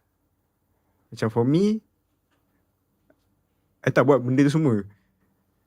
Tapi I release kat music lah. Music tu buat you lagi takut tak dengan you punya audience? Explain Dulu bila you first start buat content dekat Vine semua tu, you ada alter ego ni. Untuk buat pendapat orang tu takkan sentuh you sangat. Sebab itu pendapat pasal alter ego you, betul? Sekarang you buat music ni pasal you. Betul. Jadi pendapat orang dia lagi affect tak? Tak kot, dia berbeza lah sebenarnya. Apa yang berbeza? Macam tu sebab I dah serius tau. Bila start serius. So bila main-main tu tak fikir sangat. Apa yang you cuba nak sampaikan selama betul, ni. Betul. Kalau kau rindu. Ni love song ni. Betul. I menang Syaz di sana. Yes. Okay. Dan ni dia antara lagu yang paling viral yang you pernah buat. Ceritakan di sebalik tabir macam mana you boleh keluarkan lagu macam ni. Apa story lagu ni? Lagu ni time tu bila KP and love story time tu agak macam long distance lah. Long distance and dia ada love story di sebalik ni. Tak tahu lah. Blushing. Okay, so dia long distance lah. Tapi tak juga sebenarnya. Tapi banyak je orang yang relate. Macam tak boleh jumpa partner. Dia very timing dia sangat cantik lah. So tu yang macam macam relate juga dengan orang ni. Kadang dah buka story macam Twitter time tu kan, tengok macam cerita ni sama, cerita orang ni pun sama, pasal tak boleh jumpa partner dia orang. So tu yang jadi idea untuk tulis lagu pasal long distance. Abang sangat comel. Sebab I rasa macam kebanyakan jawapan tu lebih kepada you just riding the flow of ke mana career you bawa you, is it? Boleh kata yelah. Macam ya. Yeah, okay, kita break daripada song sekejap. Untuk masuk ke dalam dua topik yang saya rasa agak menarik juga untuk you. Which is performance, persembahan. I nak tahu pasal macam mana you adjust untuk buat persembahan sebagai seorang yang sebelum ni lebih banyak connect dengan orang melalui online. Kalau you nak naik atas pentas, you ada tak stage fright? Macam masa first yang you buat persembahan. Were you nervous? I think your first performance dekat Raising the Bar. Betul. So macam mana perasaan naik pentas buat kali pertama? Sebagai seorang penyanyi, ya? Dia sama macam berlakon tadi. Saya cakap tak pernah pergi acting class, tak pernah belajar macam mana nak depan kamera apa semua kan. Memang kosong time tu. Tahu-tahu kena perform. Okay lah, try lah kan. Pergi lah. Tahu-tahu line up dia ada Sona, ada Amandra. Ramai lagi time tu. Memang event besar. Tak expect ramai gila orang. Kat Derby tu kan kecil. Sampai luar orang berkerumun. Takut shoot. Takut gila. Dah lah. Time tu pun lagu apa? Lagu I tak ada lagu time tu. Lagu Myvi. Lagu Myvi dengan lagu WeChat. Dengan budak WeChat. Yes. Ya. Yeah. Lagu tu dah lah 1 minit. Kena perform like 15 minutes. 10 minutes macam tu. Perform lah encore lagi, dua kali lagu tu. Satu lagu tu 2 kali je. Jangan. Style tu. Apa lah. Style apa ni, tu. Sabar. Dengar dulu. Ni sejenis pencapaian tau. Asal lah. Sebab you imagine kan, penyanyi Okay. dah nyanyi dah bertahun-tahun. Okay, dah ada 60 lagu. Baru diorang dapat encore. Lepas tu diorang kena fikir dalam 60 lagu, I mana satu I nak encore. You ada 2. Orang nak encore you. Sampai you lagu ulang. tu seminit je. You ulang lagu you. Power tu. Style lah. Style. Tak tahu lah. Fikir balik macam benda tu ni. You keluarkan tak. You mention satu lagi. Bongok tu. Salah satu daripada you punya 2 lagu yang you pernah keluarkan, which is Myvi dan budak WeChat. Okay. Satu tu lagu komersial. Rasa you buat lagu untuk paid content. salah Yeah, you event bawa. ni. Itulah. Tapi takut tu takut gila. 2 tahun tak ingat punya lagu diorang buat persembahan. Tak tahu. Tak tahu. Tak tahu. Pandai ada orang. Tu je lah. Diorang patut tahu. Nanti dapat lagi lah. Tambah payment sikit. Sebab you InsyaAllah. jual Myvi Tapi tu itu dah jauh. berapa tahun lepas dah tu. Tak apa lah.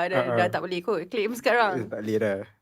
So selepas tu, persembahan seterusnya you buat Futureland. Lepas you last year ABBBH. Betul. Dah improve tak you punya nervous pasal persembahan? Okay. At least sekarang you dah ada lebih daripada 2 lagu yang seminit. Okay, awal-awal tu sumpah nervous. Sebab takut. Sebab live kan, benda tu takut. Time live tu kau buat benda bodoh ke, kau terplay out ke, jatuh ke. Takut dah awal-awal. Lepas tu dah macam back to back. Lepas tu dah boleh selesa atas stage. Okay lah. Cuma awal tu practice lain buat lain. Tak Macam apa, tu. you popstar kot, so you okay. Tak ada lah, kita nak buat proper kan. So kan dah practice, okay aku nak buat macam ni, aku nak interact dengan crowd macam ni. Betul lupa. Sebab takut sangat. So dah lama-lama tu okay lah. You masih nervous ke? Lepas dah macam lama juga dalam industri ni. Nervous lah juga. Nervous tu masih ada? Ada lah.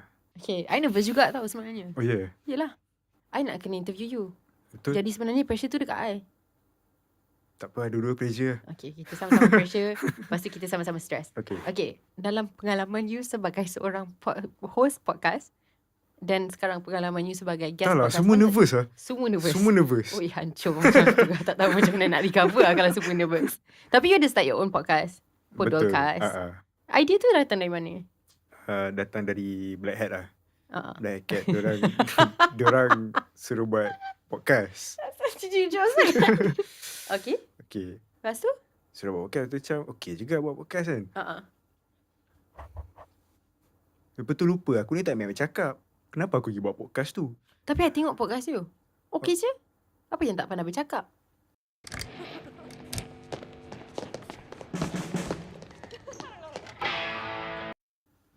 Sebab tu dah ada macam template soalan, tinggal panjangkan je.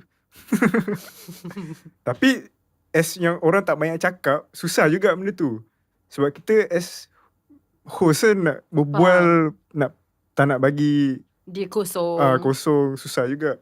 Tapi kalau dapat guest yang banyak cakap, okay lah. Senang kerja aku.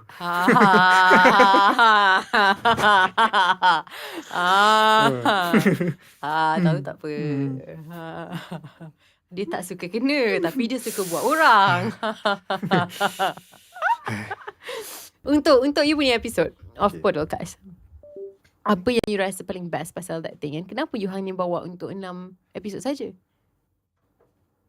Ya, kalau nak interview artis yang macam tak kenal sangat, tak biasa kot.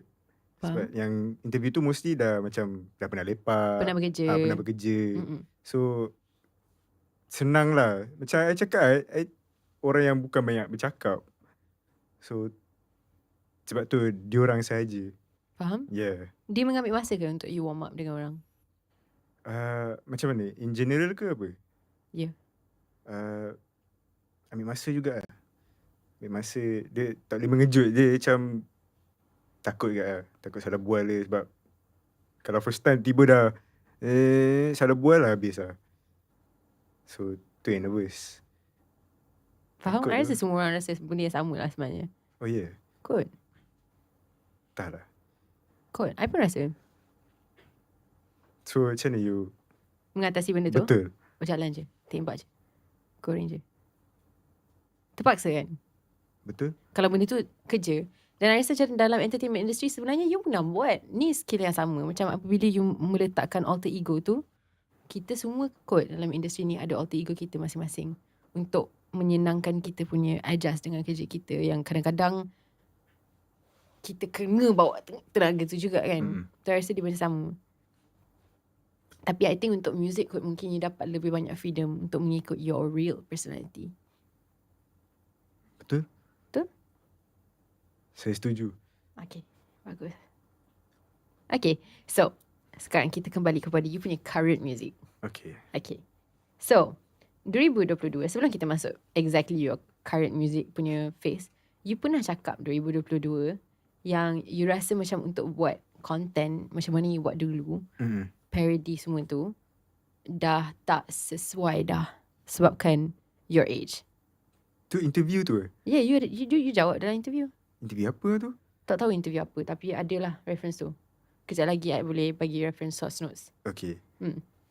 Tapi you yang jawab. I tak tahu you yang jawab ke interview tu memang letak dalam.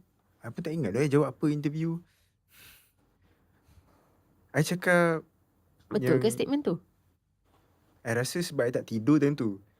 I pun confused dengan statement tu. Sebab I tengok umur you, I rasa macam dia nak cakap dia tua je, tak boleh terima ni. Okay.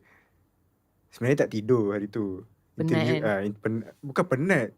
Sebab ada yang interview tu, tak tahu pada interview hari tu sebenarnya. Sebab patutnya datang hari tu untuk game. Datang untuk tournament FIFA. So main game je lah. Ingat datang, okay datang main game balik lah. Tak tidur. Sebab pagi kan takut jam apa semua. So tiba-tiba ada interview. Ada interview macam alamak interview. Okay lah. Interview. Dia tanya banyak soalan. Banyak soalan dia tanya. Lalu dia ambil yang tu juga. Mungkin sebab itu yang menarik perhatian orang kot. Tak tahu lah. Apa tu yang I jawab macam apa nak jawab time tu. Jawab je lah kot. Sebab tak tidur kan tak betul lah time tu. Sebab ingat datang main game ni datang je lah kan. Tak tahu ada interview tak prepare tak apa.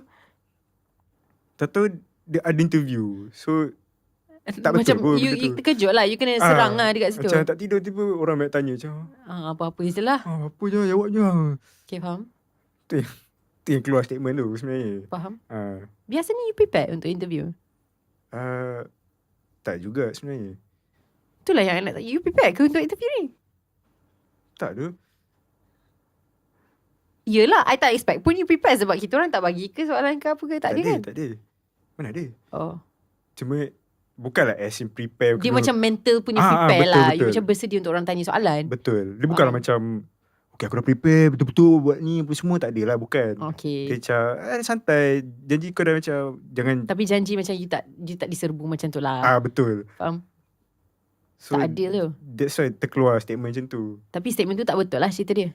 Tak betul sebenarnya. Oh. Sebenarnya nak jawab lain tentu. Tapi terjawab tu macam terlepas. Okay, tak apalah, biarlah. Kalau orang nak tulis tu tulis.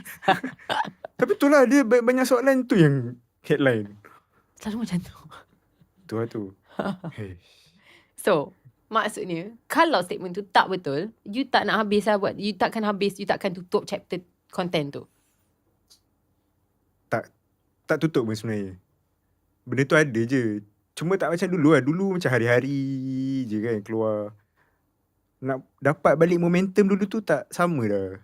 Sebab sekarang orang dah ramai buat konten apa semua. And audience pun dah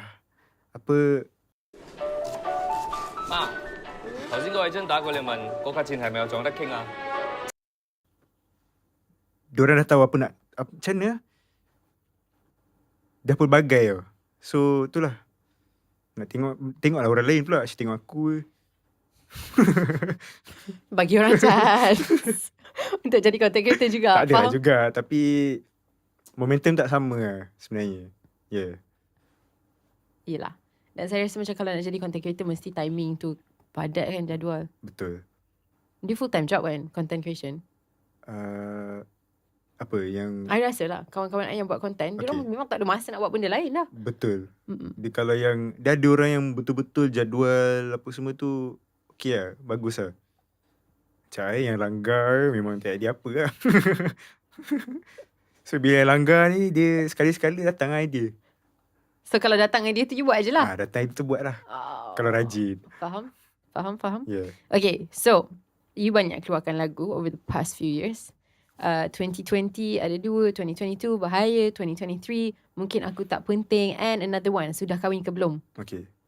I rasa lagu tu sangat best lah sebenarnya. Dia sangat-sangat relatable. Oh yeah. Tapi catchy pada masa yang sama. So my next question is, what's next?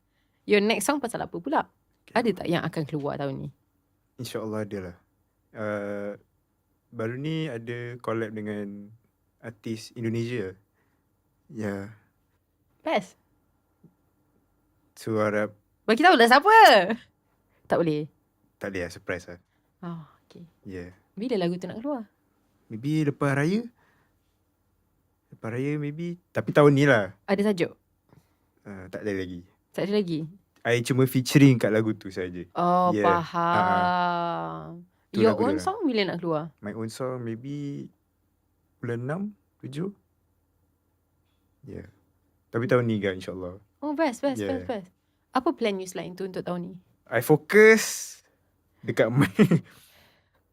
my album je lah. Ya, itu je lah nak fokus. Sebab so ada album yang akan datang? Album baru? Yes. Orang masih buat album? Apa? I tak tahulah sebab I bukan seorang penyanyi kan. Okay. So zaman digital sekarang ni, I'm not sure dia punya konsep macam mana. Sebab tu pun dah berubah daripada zaman dulu yang ada album. Sekarang I nampak singles yang orang keluarkan. I rasa album ni best. Okay. So you memang nak keluarkan album? Yeah. Tajuk dia? Tajuk tak ada bagi tahu lagi lah. Tapi macam soalan bulan 6 nanti. Ya, betul. Okay. So kita akan sama-sama nantikan album you yang akan keluar. InsyaAllah.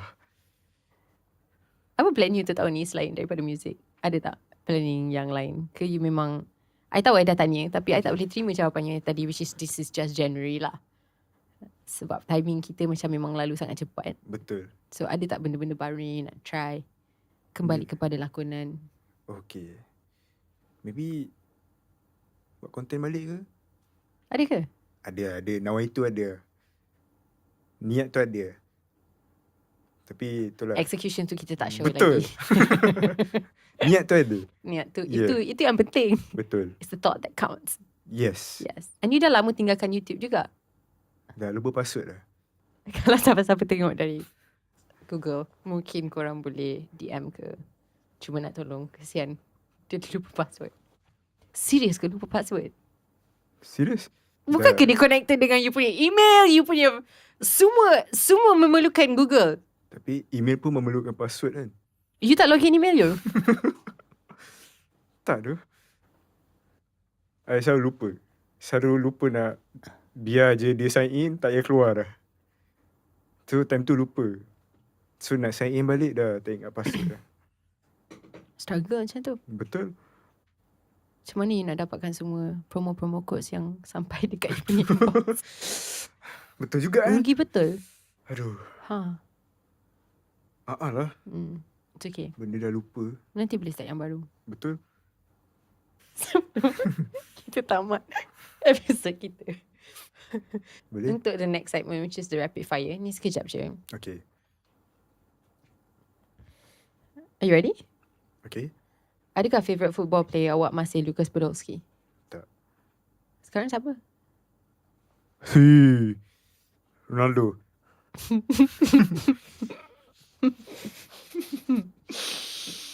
Ada plan tak nak tukar nama jadi Luqman Ronaldo? Dah terlambat kot, tak payahlah. tak apa kan? Tak apa. Warna dah cakap kan, patut maintain Podolski. Betul. Ada bakat terpendam yang orang tak tahu? Baik pendam je lah. Faham? Okay. TV show favourite? Ada masa ke nak jawab? Banyak sangat ke? Tak ada lah. Ni sarkastik ke? Tanya. Tanya lah. Favourite TV show lah.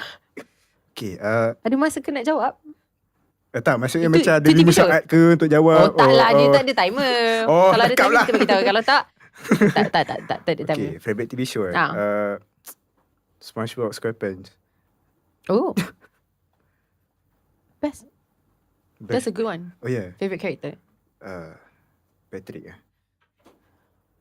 Sebab dia random kan. Yup. Jangan judge. I tak judge. I just faham? I faham. Itu je. Kedai Tom Yum favourite masih Alisara ke? Tak. Sekarang dah pindah mana? Puchong lagi ke? Order kat rumah je. Oh dekat rumah. Dari kedai apa? Janji kedai tu ada tom yum. Oh you tak fikir dah. Tak fikir. Faham. Ya. Faham. Nanti kalau ada recommendation you masukkanlah dalam lagu next. InsyaAllah. Tu so you kena masukkan dalam album you yang akan datang. Boleh? Nanti saya fikirkan. Okay. It's a good idea. Alright. Favourite artist? Okay, favourite artist. Post Malone. Faham? Kenapa? Tahu suka Style ke? Vibe dia ke? vibe dia best lah. Kalau awak dapat superpower, what would it be? Dapat superpower. Boleh pilih lah superpower satu kalau... Ada choice ke? Yelah. Oh yeah. Daripada superpower yang you tahu. Okay, superpower. Spiderman.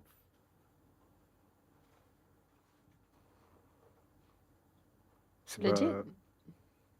kalau nak pergi Itu superhero lah technically, bukan superpower. Sebab Spiderman kan dia boleh macam...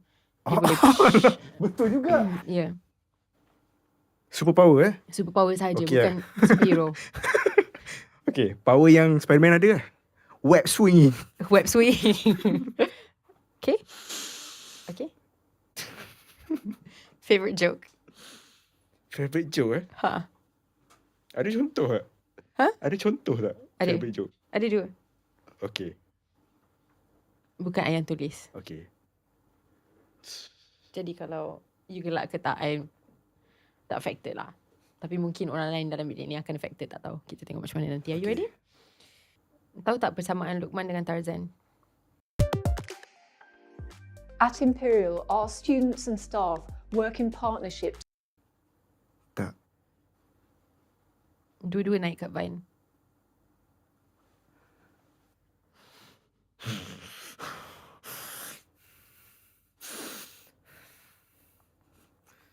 Your turn. Apa beza I pun tak tahu. Apa yang I tahu, I pun tak tahu.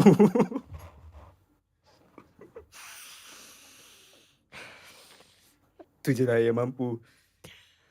Tak prepare lah benda ni. Tak. Kalau bagi minggu lepas okey kot. I dah bagi dah, tapi dia masuk email you kot. Maybe lah lupa password kan. Nanti I bagi email baru. You kena buat yang baru. I buat 10 yang baru. Lupa 1 ada lagi. Okay. 9. Lupa 2 ada lagi 8. Lupa semua habis. Okay. Tu je lah. Sebelum kita tamatkan episod kita hari ni, ada tak apa-apa? Lawak siap aku. Ada tak apa-apa yang Luqman nak cakap kepada peminat you setakat ni? Boleh direct kepada campaign? Yang orang menonton podcast ni ke ataupun yang... Tak tahu? Okay, Up to you. First of all, kalau orang yang tengok podcast ni, minta maaf sangat. Kalau salah cakap ke apa. Tak Sebab adalah. Yalah nervous kan. Kadang-kadang fikir benda lain, keluar benda lain. Faham. Sorry lah. And pada yang selalu support saya dari dulu sampai sekarang, love you. Tu je.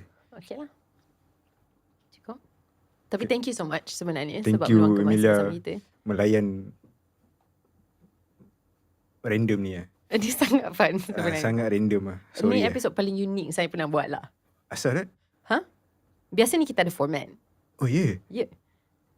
Format? Kita ada cara yang kita akan bawa yang berdasarkan cara yang kita punya guest jawab. I tak pernah ada guest jawab se-unik ni. Which is best sebenarnya.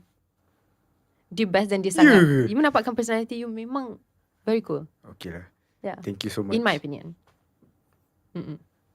I rasa macam I boleh nampak macam mana you boleh berjaya dapatkan content ideas dan menghasilkan dengan cara yang sangat unik for yourself, which is awesome. Tapi tu lah, sebenarnya nak berbual macam jarang berbual macam ni. So tu yang nervous saya macam kadang-kadang sembang kat luar okey je. Tak lah, tak payah nervous pun. Sebab boleh. Sebab boleh lah. Sebab boleh. Betul. Ya. Alright. Thank you so much, Luqman. Dan thank you kepada semua orang yang menonton episod kita minggu ni. Jangan lupa we'll be back same time, same place next week. Dan to say bye, apa tadi? Love. Betul. I don't know. Bye.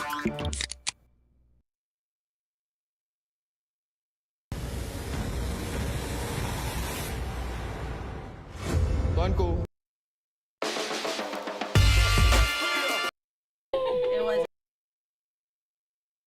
This week on Live at Tinker. Tak, to be honest, aku tak tahu, tak boleh nak aku rasa awkward nak buat lat ni tu.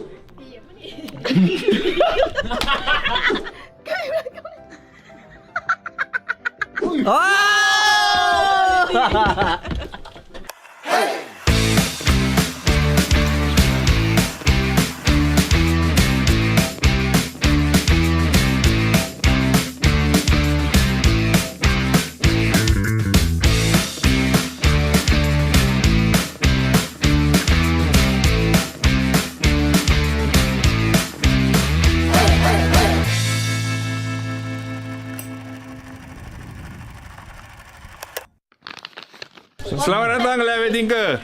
Wujud lagi ya? Wujud lagi ya? Wujud. Macam mana kau seronok tak? Setan ni buat intro, buat lat. Aku pun tak tengok. To be honest, dari awal tahun aku tak tengok langsung lat. Sebab aku nak tunjuk kat diorang ni, bos tak relevan dan semua kan. So apa? So diorang nak buat cake flags. So again, idea diorang disclaimer, cake flags, kasut lari. Asal kasut lari Tengah trend bos, tengah musim. So kau ingat running tu trend. Kau menghina runner-runner kat luar sana memang run untuk ke tu. Saya respect. Habis tu kenapa kau cakap trend? Ash. Nah? Serius Ash. Cakap trend. Cakap you said running is a trend. No, it wasn't me. It was her. I didn't say anything. Sabi semalam cakap. You tanya okay. So untuk penonton lat yang memang runner, tolong bash sebab dia cakap running is a trend. Okay. Tak kisahlah. Okay. Aku Flex sikit bos. Nak flex apa? Running shoe kot. Kasut apa ni? Asic Kayano 30 Gel Kayano 30 Light Show. Kasut ni aku dapat free. Thank you Asics Malaysia. Wow. Dia jadi famous. Thank you Ferry sebab hook me up untuk dapat kasut ni. Oh yeah. I nak masuk tak? Kau cakap running is a trend kan? No, it wasn't me. It was you. Apa lah? Oh, it wasn't semalam you cakap. I tengok running ni trend lah. Bukan trend. I tengok kenapa semua lari tiba-tiba. Salah ke? Dia tanya. Tak salah. Teruskan berlari. Kenapa bos pilih Asis Gel Kayano? Apa? Asis? Asis? Assistant ke? Okay, aku punya first running shoe adalah Gel Kayano 29. Normal upgrade lah Gel Kayano 30 Light Show. Walaupun dia free. Sebab aku flat feet. So aku kena kasut yang ada stability. So yeah, so far so good. So far so good ke kasut tu so good? Tak, to be honest, aku tak tahu, tak boleh nak aku rasa awkward nak buat lat ni tu.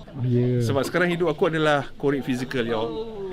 20,000 organic, tak promote apa benda pun. So mengorek Seorang hasil kerja seorang, bukan ramai. And then aku tercheck naik siut 827 korek fizikal guys. The real deal. Bro, ada kamera bro. Apa maksud competent? Competent. Competent kan sebut dia? Competent C-O-M-P-E-T-E-N-T. C-O-M-P-E-N-E-N-T. Competent. C-O-M-P-E-T-A-N-T. Yes. Competent. Apa saya kot? Aku tak tahu. Kompetitor bodoh. Tu kompetitor bodoh. Guys, I want to ask something for you all. Wow, you all. Yes. Hai, perkenalkan diri. Hai. Hai Daya. Dia pun malu. Okay. Yeah, Apa maksud competent? Maksudnya you boleh ni lah. You ada ability untuk sampai to certain part dalam buat sesuatu perkara. Alik cakap competent dengan komitmen benda yang sama. Jangan tengok, dia memang bodoh. 2024 aku okeykan je dulu life orang seketika aku nak faham apa dalam hidup ni. Janji best. Okay, apa yang kau tahu pasal competent? Competent dengan apa? Komitmen. Cakap dia ada satu lagi. Complicated. Sama. Tak, tadi Complicated. So, dia siapa 3 nama? perkataan satu mana? Tanya Adib, apa competent tu? Competent tu pesaing, kompetitor. Kompetitor. Ya, tuan-tuan dan puan-puan, tahukah anda memang ada peluang untuk masuk tiga. Okay, apa maksud competent? Aku cakap jangan tanya aku. Arif. Hari kau nak Google kan? Mana? Belum lagi lah. Apa maksud competent? Okay. Setelah aku ingat, competent bermaksud cekap. Huyo. Sebab aku memang cekap. Dari segi apa tu? Betul nak tahu? Tak boleh bagi tahu. BCA. Parti jati. Apa yang Echa dengar tahu lah. pasal competent? Apa beza competent dengan komitmen? Kau bagi pikat lain ke? Daya bersaing tinggi. Kau tengok. Dia sama je Adib. Sama je Adib, jawab you. Ya ke? Kita kompetitif dengan kompetitor. Ya ke? Ya. The ability to Jangan bagi tahu, kita tak tanya mana. The ability to what? Competent tu apa? Orang tu boleh buat something successfully. Competent. So apa beza competent dengan komitmen? Beza Dan kompetitor. Beza lah kompetitor. Tapi ada orang anggap benda tu satu perkataan yang sama. Kompetitor pesaing. Komitmen seharian apa yang kita kena buat. Competent, are we able to deliver it successfully? Si budak belajar master. Kau belajar apa? Degree. Ni tengok ni, anti-runner ni. Ni kasut runner kau. Mana? Tak ada. Tengok, inilah. Dia nak buat konten, dia tak cooperate. Tolong bah. Dia ni konten dia. Kau tak Tak cooperate. lah. Asal kau tak cooperate dengan team kau sendiri? Shoes. This is running shoes. Tadi kau cakap bukan kan? Saja je. Ni running shoes. Kita tanya budak page 5, ni running shoe ke, Lip? Bukan lah. Dia tulis running. Nampak? New Balance running. Running apa ni? Running shoe, Lip? Dia tulis running. Tak sesuai. Running shoe. Ha? Ni running shoe kau? Tak, ada benda assignment bos. Takkan I nak cerit kan lama tadi. Kenapa cerit-cerit lah? Tak, dia macam Running shoe kau ada loceng kat dalam kasut kau bukan, apa? dia macam dia punya tapak tu macam tebal. Dia cerit tu. Running shoes ada dalam kereta. Kalau you macam kat luar yang jalan yang macam licin tu, dia akan bunyi macam tu kan? Kalau aku jalan macam ni lah. Kau jalan macam tu ke? Kau jalan seret Oh, ni lampir kau ni sebenarnya. No, I susu setengah sut. Ni kasut running kan? Kasut running apa? Yasik apa ni? Tahu lah. Kau pakai untuk running ke? Casual ke? Dua-dua aku pakai. Magic speed Hyper speed. Hyper speed. Ini memang kau buat lari ke kau buat semua kau loncat? Aku semua. Dia sebab Multi use lah. bila pakai biasa sedap kan. Selesa kan? Selesa. Kau pace berapa? Aku tak ada jam untuk nak measure pace berapa. Tapi laju lah. Tapi okey lah. Biasa je. Syafa kata laju tu. Serius. Yeah. Tapi apa yang lagi laju kan? Pace 4 gila lah. Kau tak pernah lari dengan aku. Ini kasut running aku. Cepatlah. Kau ni kan? Korang tengok kat rumah lah. Ini dia kasut running. Tak kotor pun, tak run dah ni. Baru beli, baru pakai 2-3 kali. Cuba tepuk tapak tu kat muka dia. Kotor tak? Inilah kasut running aku. Tapi kalau aku nak pakai pergi kerja memang Why tak ada not? lah. Tak. Why not? Satu je lah bawa. Satu je. Ni kasut apa Lip? Ni kasut apa nama dia? Nike Invisible 3. Boleh tak aku nak tengok kau lari pakai tu? Tak pernah tengok ke? Aku Tak. selalu post. Peduli apa aku? Sekarang. Beli aiskrim Nestle bernilai RM6 dan anda berpeluang menangi hadiah hebat setiap minggu. Hanya 3 langkah mudah untuk sertai. Jom makan dan menang sekarang. Okey, buka. Okey, buka. Lepas tu tutup mata dua-dua ke sebelah? Dua-dua. Alah. Oi. Jadi ya, nak tengok macam mana nak tengok. Bila kita tutup mata sebenarnya mata kita ke atas ah. Sekejap, cuba aku tutup dua mata. Kau nampak dia kan? Tengok mata aku ke atas ke tak? Bila tutup mata. 1, 2, 3. Lari ke atas. Kau kena slow mo dulu ni. Slow mo. Okey. Kau tutup Ibarat macam lidah biasa. kita lah. Sebi. You know our lidah. Lidah kita tengok bilangan. Kau tutup mulut, lidah kau sentiasa hanging. Memang lah sebab kita tengok. Mesti tak pernah fikir. Lidah kita tergantung. Dia tak. Oh ya. Jadi tak? Jadi. Nah, ni dah kenapa pula ni? Dia try both eyes. Taklah dia lidah terkeluar je letih lah. Sebab lidah dia selalu terapung kan. 1, 2, 3. Ui, Ash. Oh, lagi 1, 2, 3. Sabi. Tak reti macam mana? Macam ni. Buka. Okey. Tutup mata. Tutup mata. Tutup. Kau jangan kira bunyi. Rasa juling ni. Saya nak tutup. Dah tutup. Macam ni je. Macam ni. Tutup lah. Tutup je mata. Tutup. Alah kesiannya. Cik. Saya buka dulu mata. Okey. Ui. Kau juling ke dalam. Kenapa kau juling ke dalam? Style lah. Ui, aku tahu yang ni. Ni ke dalam. Tengok kan. Aku tengok ni. Mata kau. Oi.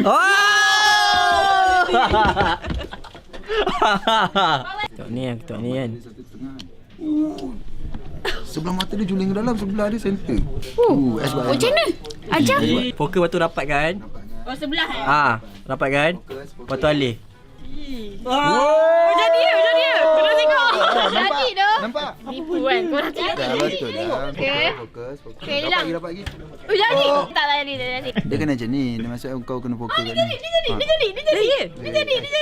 Betul ke ni? Dia jadi. Tak lari langsung. Aku lari masalah je banyak. Agak lah aku lari. Tuntutlah kasut lari daripada masalah. Tengoklah lari ni. Pujuklah Sat, kesian dia. Tak nak.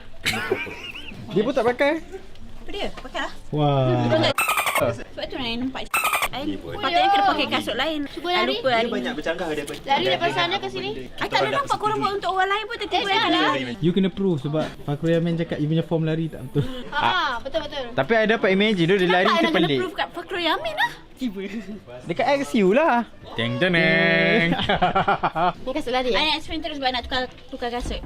Apa? Ni kasut Zero Shoes, Xero Zero. So ini barefoot shoes. Ini a type of macam diorang suka yang foam tu kan. Tapi dulu I pakai yang Nimbus tu. Memang macam cloud tapi I selalu terplay on. Betul. Kalau pakai foam saya pun terplay on. Tapi dia tak pressure tapak kaki ke? Sebab dia barefoot kan? Tak. Aku pernah pakai kasut Decathlon yang dalam ayam tu. Aku hiking 2 jam pakai kasut tu. Itu best. Itu best gila. Kalau nak Vibram yang kalau yang tu buruk gila yang ada. Tapi memang mahal lah. Mahal tapi macam buruk. Kalau tengok tu macam gelinya. Macam ni. Tengok. Wih, ni apa ni? Buruk lah. Tapi aku tu ada kasut lari. Kita orang tak lari lah. Aku pakai Onitsuka Tiger. Kasut ni aku beli birthday last year. Oh. Tapi I tengok you pakai kasut ni untuk futsal Yes. dan untuk netball. Yes. Best sangat ke kasut ni? Kasut ni ringan lah. Aku tak kira lah siapa-siapa nak judge kasut ni. Betul. It's not about the shoes, it's about the skills. Wow. Aku memang talented pun. Tapi aku tak tahu boleh ke tak actually. Boleh. Memang mampu lah. Kasut aku, duit aku kan. Aku boleh pakai ke buat Kau boleh apa kaki pun. ayam pun. Tak, tadi hang tak pegang. Hang pegang kat mana? Aku pegang, aku makan tadi. Lepas tu Fakhrul cakap, masih sedap ke? Lepas tu aku cakap, nak ambil lah. Aku tahu aku datang kat dia, dia kata, mana ada you bagi I? Waffle aku mana? You nampak waffle I? I tak nampak. Tadi tak makan lah. I makan. Oh, dia kata. Kau ni memang bangang. Kat mana? Kat belakang. Kepala bodohnya dia ni. Nasib baik aku tak ambil waffle warni sebab coklat peanut juga. Hari ni hari apa Sebi buat benda yang bodoh? Memang aku kena Apa ikat. maksud kau hari ni hari apa Sebi buat benda yang bodoh? Hari-hari Sebi buat benda bodoh. Aku bagi Fakhrul lah. Tak payah banyak kau kelepar. Okey, aku ada soalan. Okey. Kuang kat mana? Aku tahu. Kat mana? Dekat kampung Cak Alam. Kuang. Kuang. Dekat kampung Cak Alam. Sebab bila aku drive pergi UiTM dulu, aku macam kuang. Kau ingat? Habis kalau kau drive Kuang, tepi sini, Johor Baru, diam kau. ada orang kata Kuang kau tahu kat mana? Johor. Cakap bodoh kuat sikit. Bodoh. Kenapa? Tak nak lah cakap, nanti kena kat aku. Apa maksud Kau dah memang bodoh. Ya, nanti double, triple ke aku. Tak mau. Tak, kau punya dah tahap max dah. Tak boleh nak double kan? Tadi kan Sebi dia nak ambil Wani punya waffle. Apalah. I ingat tu waffle. Waffle pun. Sama, coklat peanut. Tapi macam ni macam I punya. I punya tapi gigi dah ada kulkas. Kalau you nak ambil okey je. Tak apalah. I cari untuk Alia. Makan. Ni kasut apa Min? Kasut Adidas. Model? Dia orang tak ada dalam grup tu, dia tak tahu konten hari ni. Oh iya ke lah. Salah orang ni korang. Betul, orang betul. Sebab ni kasut macam kasut running ni. Pernah cuba lari dengan kasut ni? Tak pernah Terus cuba. Nak cuba ke? Tak apa. Ni size apa? Kasut lari ni. Sama size. Sama size tu. Tak pernah lari dengan kasut ni? 1.3 kot. 1.3 apa tu? 130 km. Sebab aku naik motor kan. Aku pergi PD hari tu. Naik motor? Naik motor. Pakai kasut jogging? Pakai kasut ni. Tak keluar ingus aku. Tu Reza. Aku kasut kerja. Boleh jogging ke tak? Tak boleh. Lagi kaki tau. Apa ni kasut lari apa? Tak, kasut cantik. Kasut Kasut cantik? jalan je lah, kasut everyday je. Ni kasut apa Pak? NMD. Ni Korea ke Jepun ni? Tak silap saya, terjemahan dia macam 3 stripe macam tu lah dia punya. Semakin di hadapan. Macam stiker. Tiga? Yang tiga tu? 3. 3 kali di hadapan. Kau boleh baca Jepun main dahsyat gila. Dia takkan 3 stripe Pak, banyak huruf tu. Kau beli dalam tahun mana? Taklah. Benda lain maksud dia sebenarnya ni. 3 stripe. Betul lah tu. Kenapa kasut awak colour lain? Tak pasal. Nanti dia boleh tukar colour. Tak memang macam ni je. Tak, aku ada. Saya ada. Sumpah. Kasut apa? Tak ada. Ni bukan kasut jogging. Ini bukan kasut running. Ini kasut pergi kerja. Kasut pergi kerja, kasut pergi jalan, kasut pergi pasar. Tengok sikit. Saya boleh punya kasut lah. Kasut I dah kotor lah. Janganlah. Malu orang tengok pengotornya perempuan ni. Ni macam boleh berlari je dengan kasut ni. Tak boleh. Kasut ni dia useful. Semua boleh. Kau banyak bukit pun boleh tapi kasut semua ni. benda boleh buat. Berenang boleh berenang. Itu emas betul ke? Tak, jangan. Jarang kita letak emas dekat kaki. Tu apa dia tulis tu? Nike. Jarang kita letak emas dekat kaki. Dia bukan kasut jogging. Tapi kasut dia glow in the dark tau. Kau tengok. Ni bawa motor elok ni. Selamat kan? Selamat. Nak tukar gear pun nampak kan. Kau tak lari Dan? InsyaAllah tahun depan. Ni ayat tahun lepas kan? Tahun ni. Tahun ni. Kalau minggu depan lari nak lari? Dia aku pernah masuk tahun lepas 5 kilo 1 jam lah. Ni 2 jam. Papuk 2 jam. 2 jam Okey, lidah. Perasan tak lidah berterapung bila tutup mulut? Buat. Dekat atas. Buat. Baru perasan kan? Orang tak nampak kan? Lepas ni mesti rasa penat lah tutup mulut. Aku tadi. Buka mulut, lidah terapung lama. Orang tak tahu. Ni orang tak tahu. Kenapa kan? Aku tak peduli. Aku macam Weh, dia suruh main teka-teka pula. Ni tak semua orang boleh buat. Tolong lidah. Tak semua. Ya, Tak boleh. Sumpah. Anak kani boleh. Anak kani boleh buat. Kan ni tak boleh. Yang tahu je lah. Tapi tak boleh.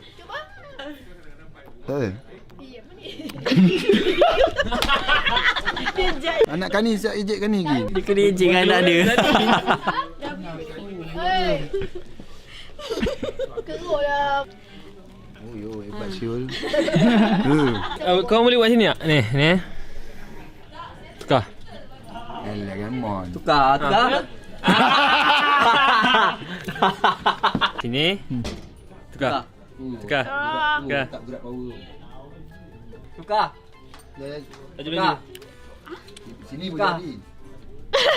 Lambat kan? Dia jadi. Bukan tu rock. Gerak telinga. Okey. Macam ni. Macam ni kan? Oi, teruk. Lagi satu macam ni. Okey, tahu sini kan.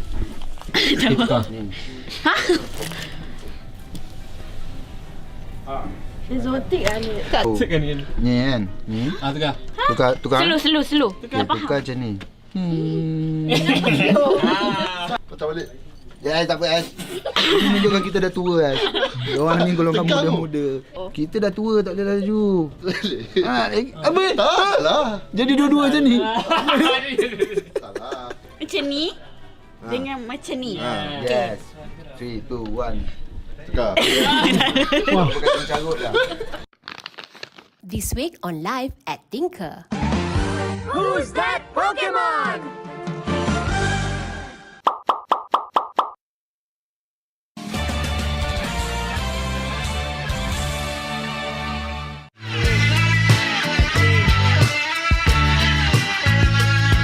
This week on Live at Tinker.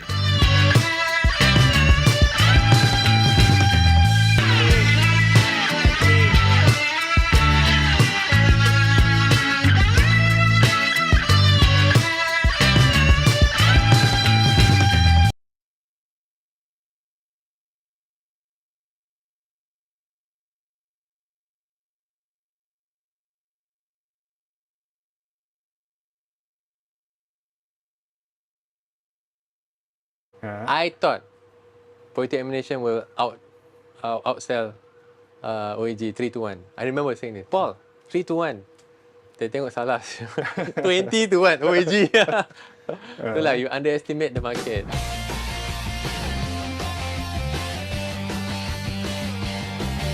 Sup, aku Adli. Welcome to another episode of Korek Physical, and today I'm honoured because my guest today, a person yang dia play one of the key major players yang played a big role in shaping the music yang korang kenal sebagai indie sekarang ni.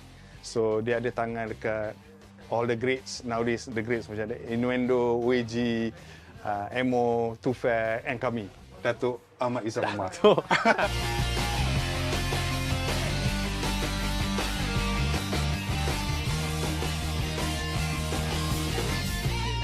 Are you? I'm okay. Sihat? Okay, I'm good. Alhamdulillah. I think the last time kita jumpa masa Psyche Agogo punya book launch. Psyche Agogo, that was really good. Bagus. That was 3 years ago, I think. 3 years ago. Dekat Pavilion. Dekat Pavilion, yes. Yes. What's new with you? Well, right now I just launched my own movie production and investment arm called Comet with a K. KOMET, ya. Okay. Sebab nak macam Eastern Europe sikit. Okay. So sekarang kita ni involved in actually investing and producing movies lah. Okay. I mean, dah ada any... Dah ada. I invested in a few movies across Southeast Asia, by the way. Okay. Nanti there's one coming out in April that I participated in, coming out, releasing across Southeast Asia. Nanti I will let you know lah. Okay. Any particular type of movie that you look forward to invest in? Yeah, we look at something that is always commercial but new and different. So it's people still like it, but you kind of have to be something baru lah kan. Like in a way like how did Positive Tone dulu, ATV, something new and different all the time. Okay, anything music related? A few projects are coming to be music related. Kena ada music, kena ada. So that should be coming out. The first one coming out in April is a horror. Okay. Yeah. After that is animation, and then I think the music ones will roll right after that. Yeah. So kenapa music you put last? I thought music is your main thing. Nak cari projek yang ada music tu, tak ada yang macam sampai lah. Belum. Ada that people propose, tapi to me it's not what I want to do. And I don't want to do music just for music's sake. Dia kena macam betul-betul tangkap lah, you know. So I really want to make a musical movie, not musical but banyak music dalam movie tu. That is capture the imagination of the youth at that time lah. In a way, macam what we did last time, if you remember kan, you wore the t-shirt last time, Kami. Kami was this project that Lina Tan brought up, and because it featured the latest acts of today, to me that was so important. Okay. There is a story in front of it, but behind it, the music yang paling penting. So I want something like that. So I think I found a few projects, but it takes a while to develop. So nak develop movie ni lama sikit, bro. Okay, dia tak sekejap, lama sikit. Faham. But that's coming. Do you miss, like, macam, I think technically you've left music quite a while. In a way. to be totally involved in it. To be totally 100% involved in music. Because after I left Positive Tone, I was in TV, but I was still doing music. I was producing other albums lah masa tu. Faizal Tahir, Jacqueline Victor and all that yang part of the reality shows kan. Then I was sessioning lah a little bit. Sessioning for Malik, sessioning for some other artists. I think the reason why dia panggil I sebab I free kot. Free as in tak charge. Okay. So then they need a keyboardist, I'm there, you know. So I help around, and then about a couple years ago, I was very lucky. Tiba-tiba one of my songs that I wrote with Audi and Tila jadi got selected by a K-pop group. Oh, okay. Called Billy. So I'm like, oh, okay, I got a K-pop song. Tapi kelakar lah kan. Only once je lah. But tu je. So far, I want to go back into it. I want to go back into producing, into writing, you know, all that kind of stuff. You want to go back into dealing with bands, artists juga lah. Of all the things I've done in my life, dalam semua benda yang buat dalam hidup I kan, the most fun I had masa Positive Tone. Really, yeah? Paling fun. Paling miskin tapi paling fun. Why? I mean, in what because context? Because music is my first love kan. There's nothing beats the feeling when you hear a band or an artist or song for the first time yang macam, ini lain lah. And knowing that there is a potential or not for it to jadi besar. Either in 6 months I'm going to be big or 6 months I'm going to fall flat. The fun is in trying. The fun is, let's try it lah. Let's just throw everything at it and see whether it works or not. Right? That risiko lah. Dah kurang sekarang. You know, in where I am right now. I guess because I'm dealing with bigger stakes. So it's be more careful. Tapi music kan, the cost is a bit lower. So by right, when the cost is a bit lower, you should be as risky as you can be. You think nowadays punya kids tak berani sangat nak take risk ke? Too sheltered ke? I think bukan. I think budak-budak sekarang ni dia banyak benda yang banyak explore, banyak benda boleh explore. Banyak avenue boleh promote. Banyak sangat sampai tak kreatif.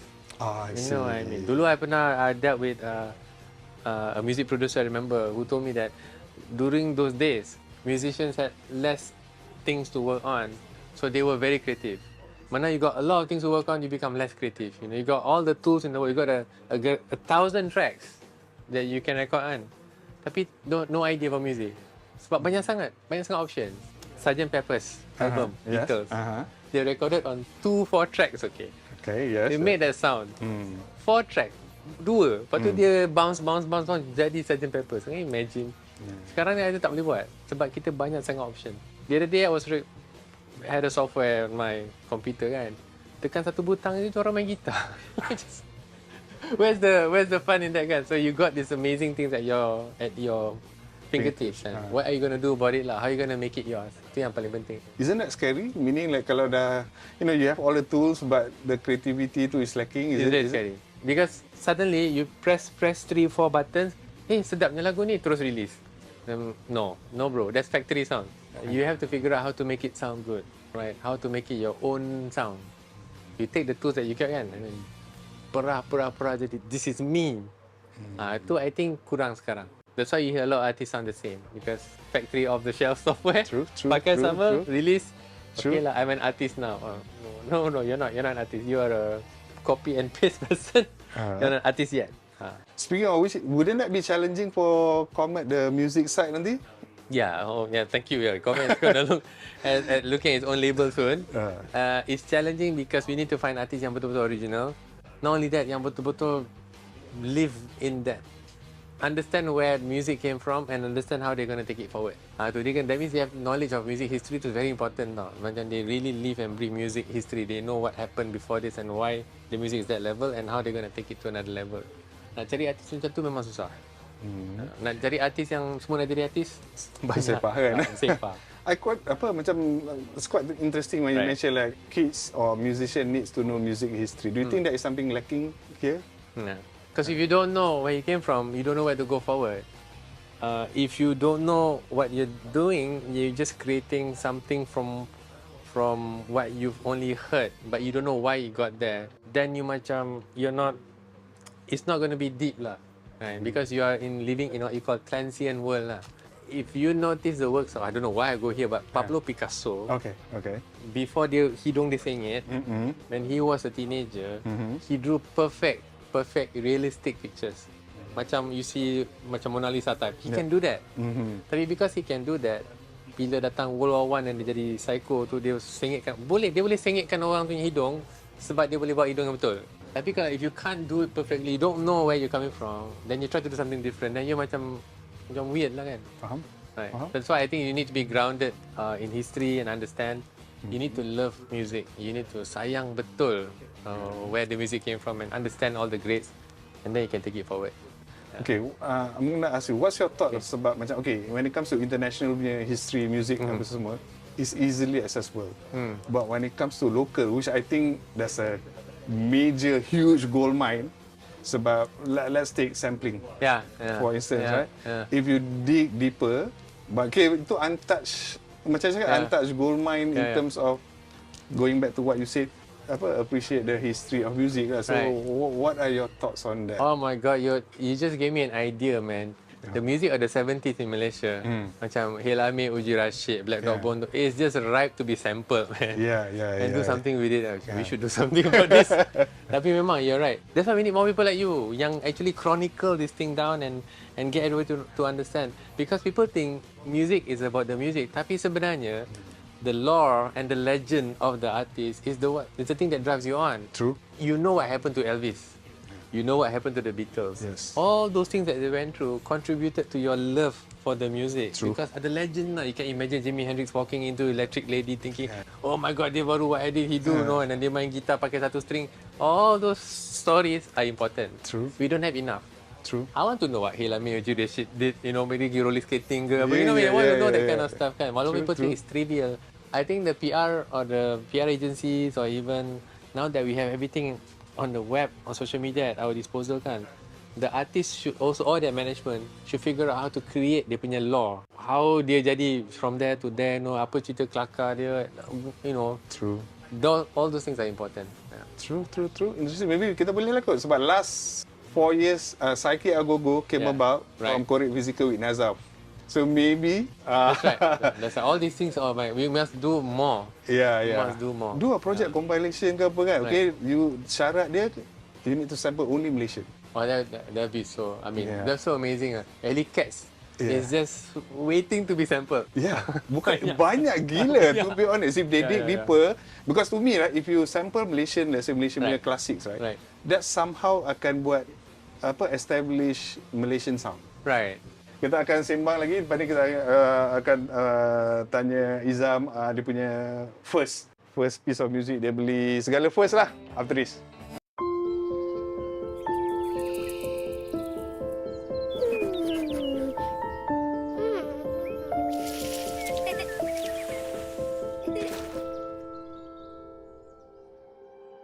Tanpa zat besi, semua ini hanyalah imajinasi. Anak anda mungkin berisiko menghidapi IDA. 3 gelas Dugro dengan zat besi aktif sehari agar si manja jadi lebih lagi.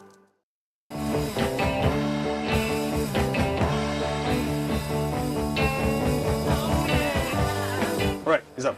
The first piece of music yang you dengar? First ever. First ever. Actually, you're not gonna believe this. It's actually, I Want to Hold Your Hand, the Beatles. Really, yeah? How old were you then? 3. At that time, it was 1973. Okay. Beatles dah disbanded, but my mother ada dia punya 8-track. 8-track something. So dia pasang. This is simple je. She bought a piano that day. Okay. Upright piano, bought it in the house. Oh no, she called me Izaham. Izaham, main sini. Dengar lagu ni. Mak nak nyanyi. Pergi main piano. Of course I didn't know. I have to learn. Remember, so is it safe to say that Beatles is your first artist or band yang that macam went inside? Yeah, betul. Beatles is the first one, and I did not know that they disbanded until about late 70s. 78, 79 I heard Beatles were disbanded. What? Any reason why the Beatles? I don't know, my mother suka. And then bila dengar lagu dia punya people don't know, because what they did at that time was considered revolutionary lah. They orang buat pop sepatutnya macam ni, they move left, they move right. They just didn't want to do anything that what everybody else was doing. Sampai they reinvented themselves kan. They only had 8 active years, I think. kan. But they release sometimes 2 albums a year. They really work hard. But every album they release is like better, a different album than the album before. So they berani. Forget about this pop. Let's just do something weird lah. Itulah jadi, you know, the Rubber Soul, Sgt. Peppers and White Album. They just went crazy lah kan. And they could do it. And they had the responsibility to do it. Luckily, they didn't play safe. What do you mean by they had the responsibility to do it? Sebab music ni is something that you kena buat something new all the time. Imagine if Coldplay make the same album. Nobody will like them after 2 albums pun. Tapi they have to always reinvent themselves. Radiohead reinvent themselves, right? You have to always benda baru. Sebab music ni, kalau you dengar lagu yang sama, you akan fed up. Walaupun lagu tu sukses, that style is successful, you have to always reinvent yourself. So because of them, dia orang berani reinvent themselves. Too fat dulu pun. You kena berani do something new. You tak boleh kata, I play it safe. You have a responsibility to everybody who follows you to keep pushing new ground. Then music will progress. Because you tak push new ground, music akan mati. Bila music akan mati, orang kata, alah, music industry ni boring lah. Bunyi sama je kan. So you have a responsibility to the music industry because of your influence. Well, I was lucky enough to have some of the biggest artists at that time. I always kept telling them, don't make the same album again. I don't want to hear 60s TV again. Something else, you know. I don't want to do Anak Ayam again. Something else, you know. You've done that before. The artists that we had memang lah, diorang memang gila kan. Sometimes they went too far, but it's okay. Yeah, that's why I said they kena bertanggungjawab. Yalah, because their position, they can actually somehow swerve.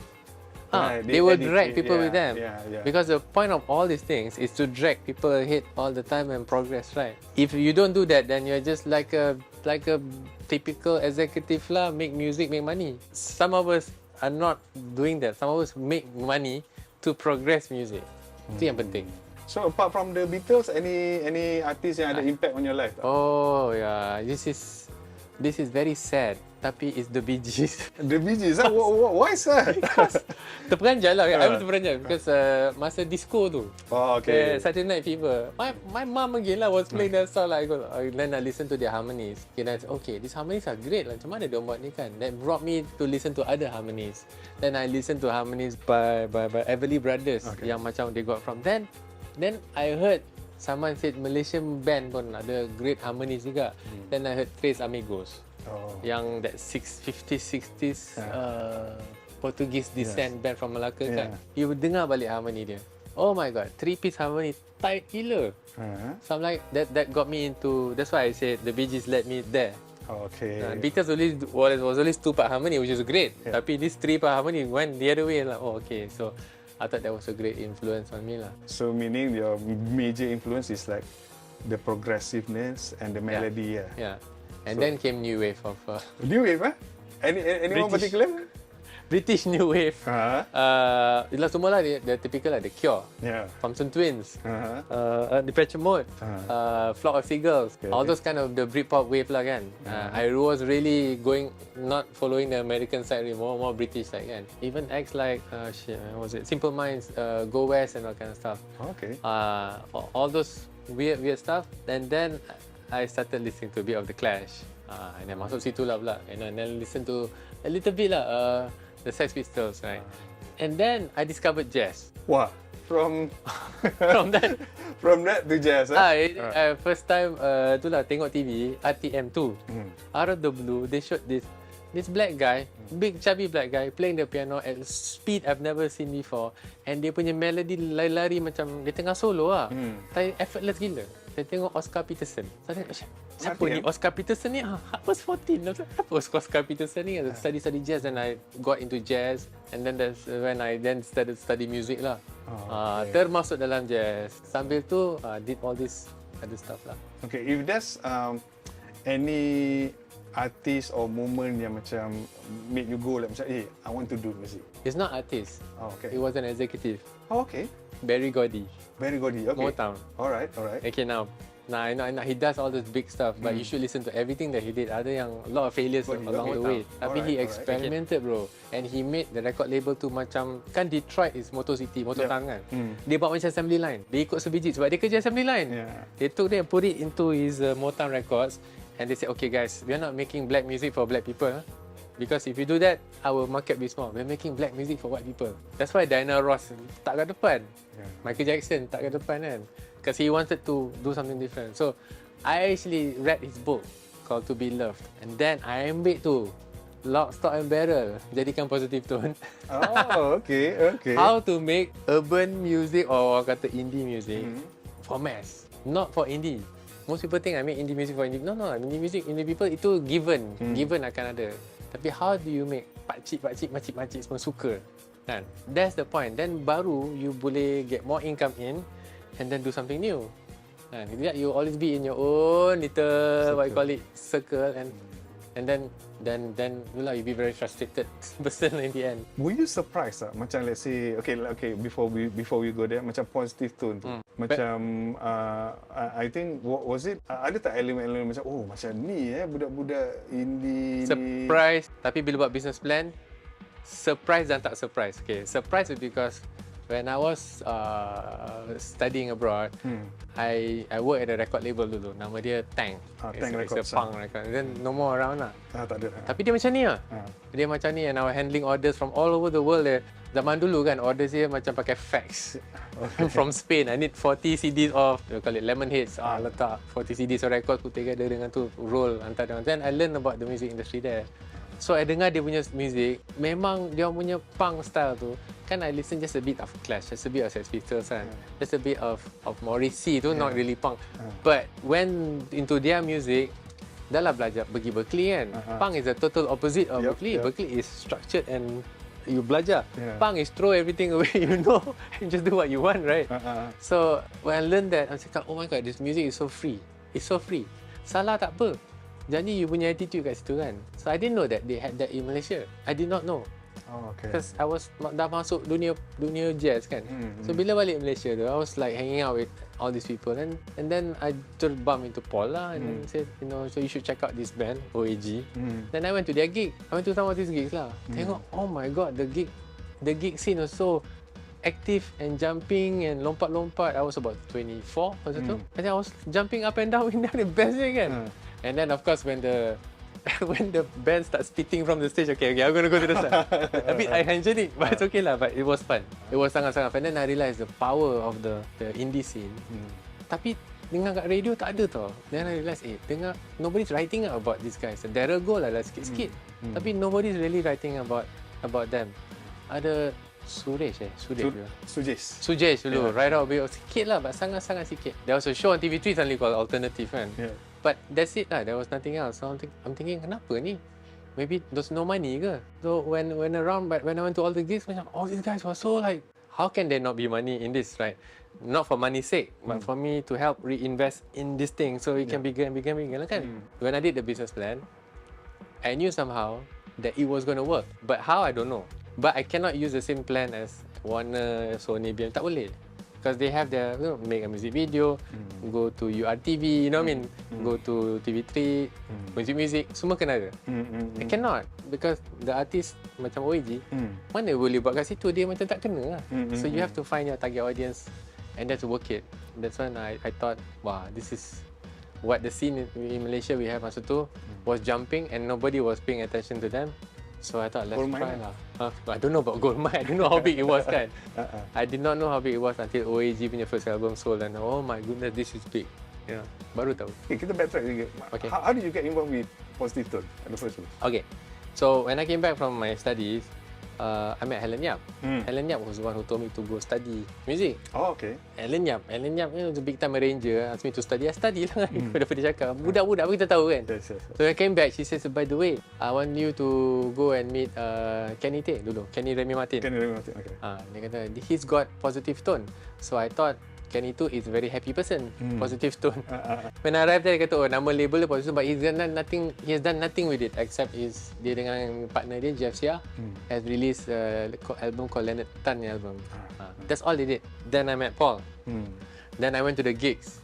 Then I came back to Kenny and said, Kenny, I want to do this, right? But can we just focus on this urban music, right? Okay, if you want me to do some mass market artists, I try, just in case. I love the music, I love the people, but most importantly, ada market. There's a market opportunity. So Kenny said, okay lah, we leave you. Just tell us what you're doing. That's it. So I just went, laju lah, hit the ground running je. Tapi I didn't know anything kan, so I have to go and study the market lah. Cakap dengan orang, go to the gigs, find out how it works, you know how does the distribution work, how marketing works for Malaysian records kan. And then once I found all of that, then put together business plan, did a cash flow, did a P&L for about 5 years P&L. Thinking, of course, all of it salah lah kan. But at least I have a plan. Then I say we release OAG here. And then I Poetic Ammunition, I release Poetic Ammunition here.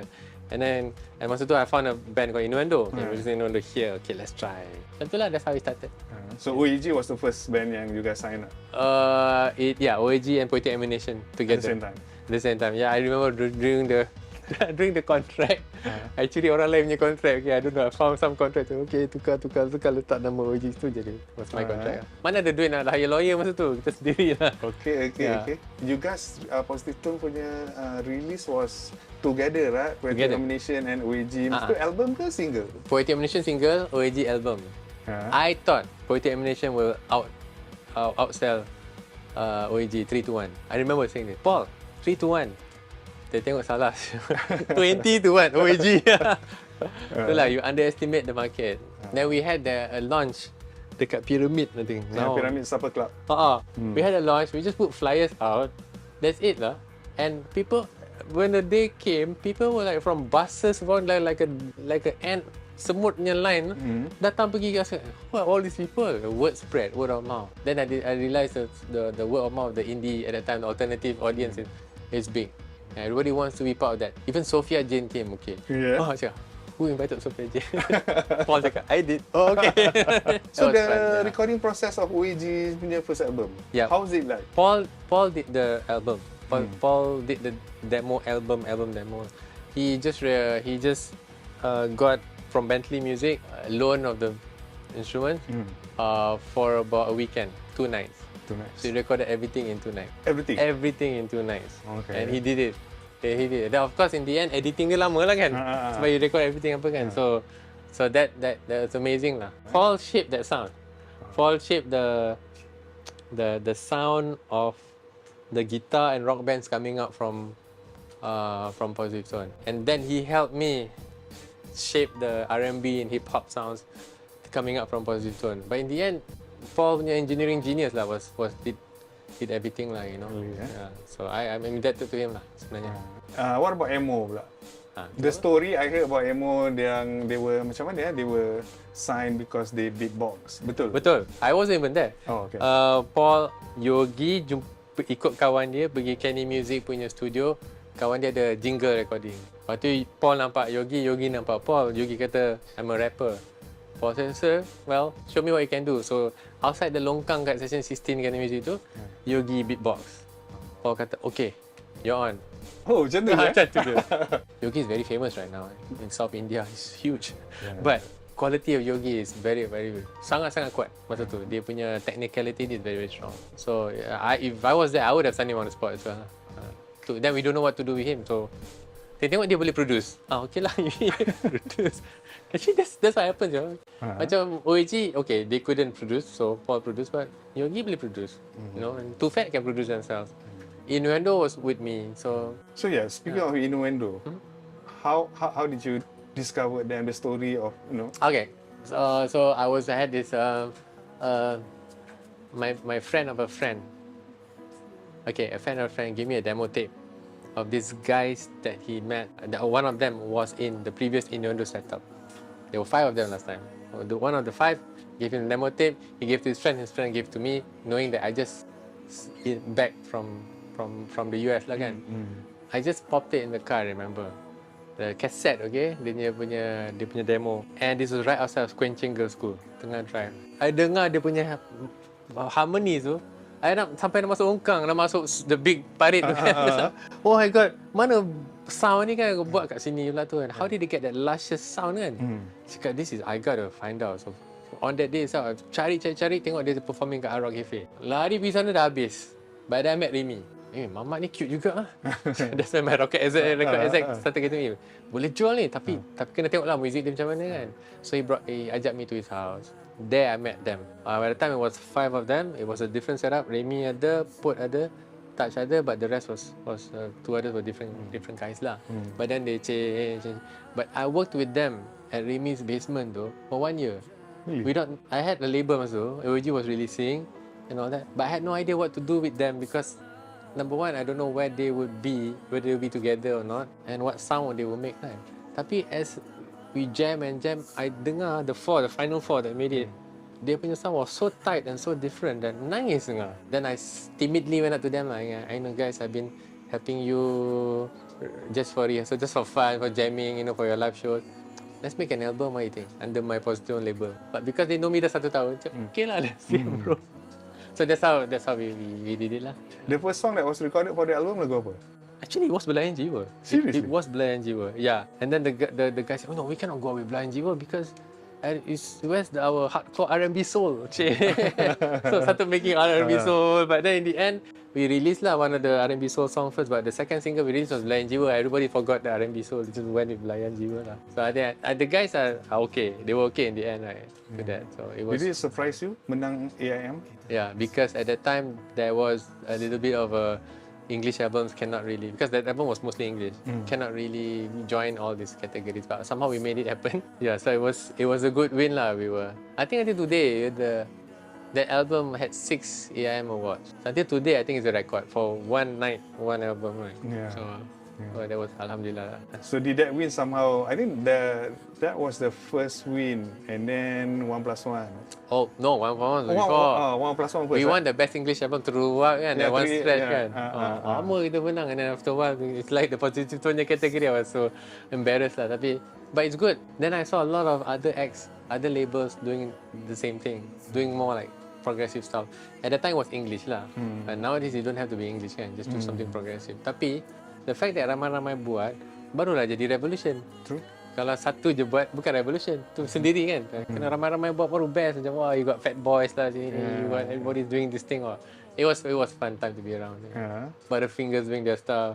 Any interesting? Too Fat. You signed them, right? Yeah. After you heard the demo? First time you heard the demo tu lagu apa lah masa tu? Dah lah, dia record dalam in my studio. And they want to use the studio punya sound kan. It was Little Fingers, I think. I think lah. I tak ingat. Tapi banyak because I heard so many things. But then I saw them perform at Sunway Amphitheatre. Okay. Powerful performance, fan base kuat. So I went to that, guys, let's sign lah. You already been in my studio, I heard your music is really, really good. Masa tu the album dah ready lah. Water Lily was being recorded, but I've heard the cuts lah. They allowed me to hear it. But then after that, the second album was even more crazy lah. But yeah, they were okay. They were okay with me helming the record side. Did you expected Water Lily to blow up like how it did? No. Sebab masa tu, yelah, I mean hip hop is, yelah, indie pun dah niche, hip hop lagi lah niche. I remember talking to our head of sales masa tu. I can't mention his name, but he was saying that, this is a fad. I said, you go to KLCC right now, budak-budak pakai singit cap 45 degrees to the side, hanging out there. Dia kata, this is a fad. Just 2 months gone. 2 months apa dia jual double platinum. Then he like, okay, this is not a fad. This is kept on going, right. And then second album masa ada all these other songs, the more mass market songs, lagi lah meletup kan. So, Plan B Yeah, Plan B. So masa tu at that time you had 3 big names. Susah. I mean masa tu at that point the positive tone dah rasa macam okay, dia bukan macam dia dah kena serious lebih sikit ni. But it became really serious when EMI came in lah. Because with EMI became structured lah lagi. Like okay, how many albums we're releasing this year? Because last time on my own, I could say we're gonna do 3, but I don't think I can. Let's just do 2 lah. Don't worry, it won't affect you guys, Because we were not KPI driven in that sense. We were driven by what's right at that time, right? But EMI different lah. You have KPIs, you have set. If you say 5 albums, it'll be 5 albums, Which is a good way of doing things as well, more structured. So in that sense, we became a bit more of a factory lah. But I tried to make sure that all the guys still doing the things that they love. Tu yang paling penting. So then we have Rafish and BE came out, there was something new kan. And we tried everything like John's Mistress, Rabbit, Julia the Orange. Masa tu lah, masa dengan MI, because we had let's try it man, let's go for it, So that was good. And then like macam, it's quite interesting macam 1+1 tu. How did that came about? What was the plan masa tu? The plan was originally we were thinking, shall we release? I mean, we know OAG was successful.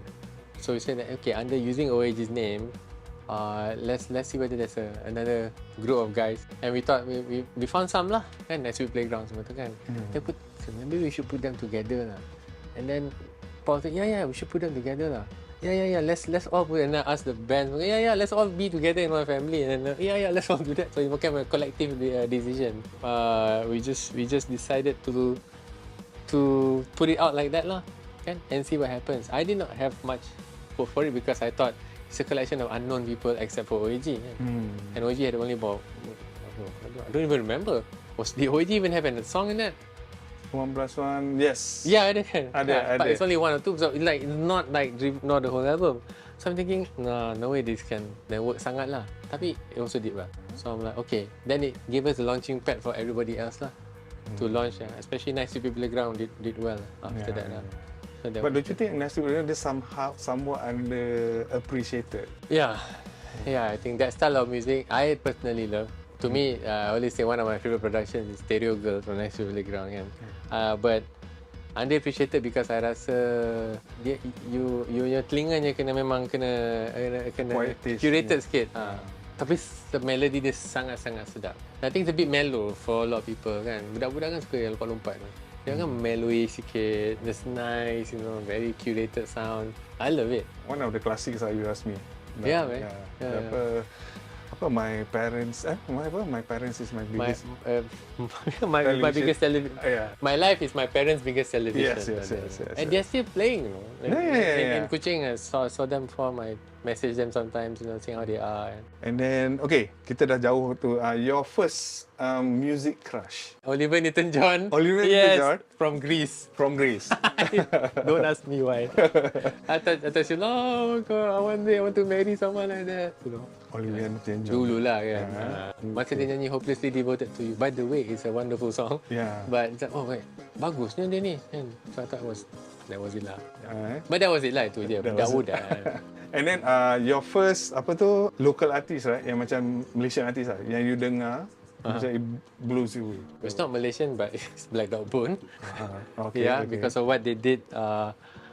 It's just amazing lah to me. Actually, people keep talking about P. Ramlee lah. P. Ramlee is gila lah.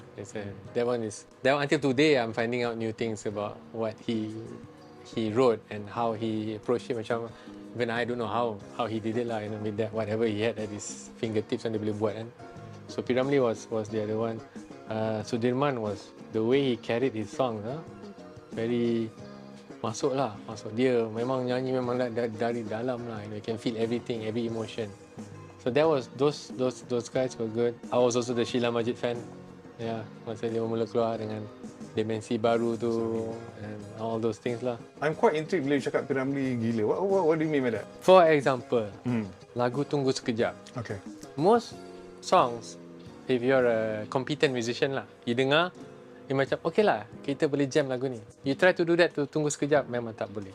Sebab dia punya chord progression dia punya lari from here to there is not expected. Tapi most people don't realise it because melody dia cantik sangat kat atas. So you don't feel what he did at the bottom. Now that is mark of a true genius because he did something complex but presented it so beautifully simple. Can you say someone is clever if he can present the most complex thoughts in the most simplest ways, kan?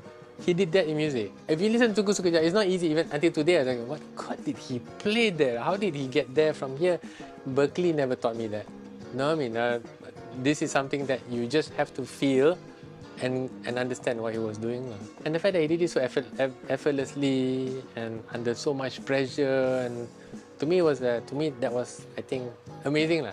The issue right now is why is there not another P. Ramlee in that sense of making that difference in the music industry and film industry. I think if he was alive right now, he'd be very angry that everybody is still referring to him and still recreating his jokes. Dude, that was 1945 or 1955, right? It's already 2024. Why are you still doing my jokes, right? You should be evolving as a nation, kan? Kenapa tak evolve begitu? I tak tahu. I really don't know why. Is it something in our water? No, I might get into trouble for saying this lah, but I think from young, we were all never been nurtured to appreciate the arts. Not to become musicians, but to appreciate to understand how to appreciate the arts, right? To appreciate what makes up music, what makes up film, what makes up story kan. I was once kan, I dekat Bandung, ada angklung orchestra. And there was a bunch of school kids about 6 or 7 year old dengan headmaster dia tengok. Angklung tu finish, the headmaster go up, I think the music teacher lah. Okay anak-anak, yang itulah yang kita belajar semalamnya, iaitu pentatonic scale. Cakap, I learned that in Berkeley. This guy 6 or 7 years old dah belajar. So they know what that means. It means pentatonic scale means the scale, the 5 note. Okay, but the point is they know the basics, so they know when you become big, then you have to be better than that lah. Most of us are still discovering basics because nobody's around teaching us the basics. I was an intern in Berkeley High School Summer Jazz Festival in 1990. All the high schools around northeastern region of United States pergi Berkeley buat competition. Ada big band, ada small band. The level of musicianship there amongst 15 and 16 year olds was so good. All our professional musicians here will be put to shame. Tapi when you ask them, 70-80% not pursuing music. It's just a hobby. Hobby level macam tu. That means the ones above that, then they pursue music because they know they are cut above the rest. If you can just play chords and you know music theory, doesn't mean you should be an artist. True. You're just a musician, but have you got something to say? Have you got a message, a story, I don't know, something about you that is different? Then you become an artist. So I think that's why basic kita tak cukup. Will it ever change, you think? Not until we instill strong arts appreciation program in every school, to every kid, and for every parent here to want to help their kids appreciate the arts. Whether it be music, film, dance, TV, whatever kan, appreciate the novels kan, membaca tu. It's so important kan. True. Then I think then you got a nation that's ready to consume something more progressive all the time. Lama lagi tu. Oi. Lama, sangat lama. Okay, your first WTF moment with the stuff that you buat. Good WTF or bad WTF? Both also can. When OAG went triple platinum, I was like, what the hell? Did not expect that coming. At the same time, OAG got pirated. Also, pirated, right? Pirated. Then I realized they only pirate the good stuff, right? But then, how to deal with this pirate, how to get the pirate, it was so difficult. It was just so difficult. So that was also a sad moment lah, you know. A good another WTF moment is Innuendo winning all those awards. Some other sad moments when for example, artists, how music industry works, for example. They're upset because their songs didn't hit. Or they're upset because it's not the dream life that they thought it would be, no matter how hard they put their life into it.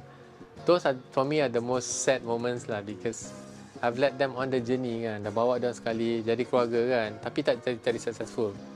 Itu yang when you have to get rid of them, no choice kan, because you cannot plant more hope for them because they are getting on and they have to find a new, source of income kan. So that's, to me, those are the saddest moments lah.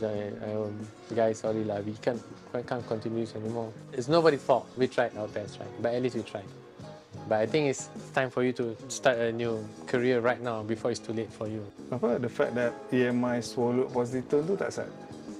Not really, because they gave us the resources to try out new things. Without them, we wouldn't have tried all these artists, John Smith, Strauss-Mahler, we wouldn't have tried without them helping us out. But sad, because we were not ourselves anymore. I mean, we were not 100% independent. Now we were to work with somebody else who sees what we're doing.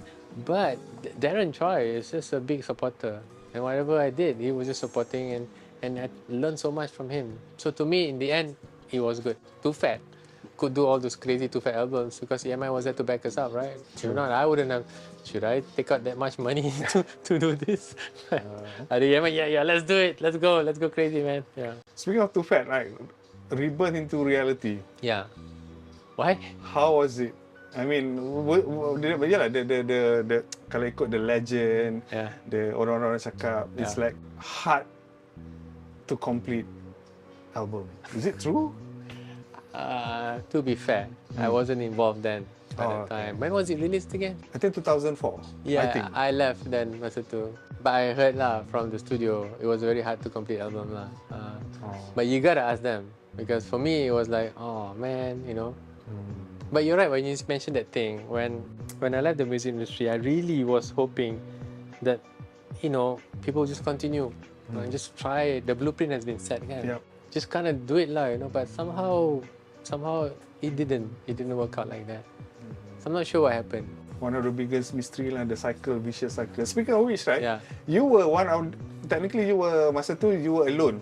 Yeah. In terms of like, you know, this is new music for Malaysia. You know, kita cerita industri, masuk RIM, apa semua. So how was that like? I mean, like being the, you know, the only one yang macam you know, nak melawan the, you know, industry punya tradition and stuff. But that's the thing. I wanted the industry to support us because we can only jadi besar kalau kita ada infrastructure of the industry to push us, kan. If you're alone in the indie world, kita memang struggle lah.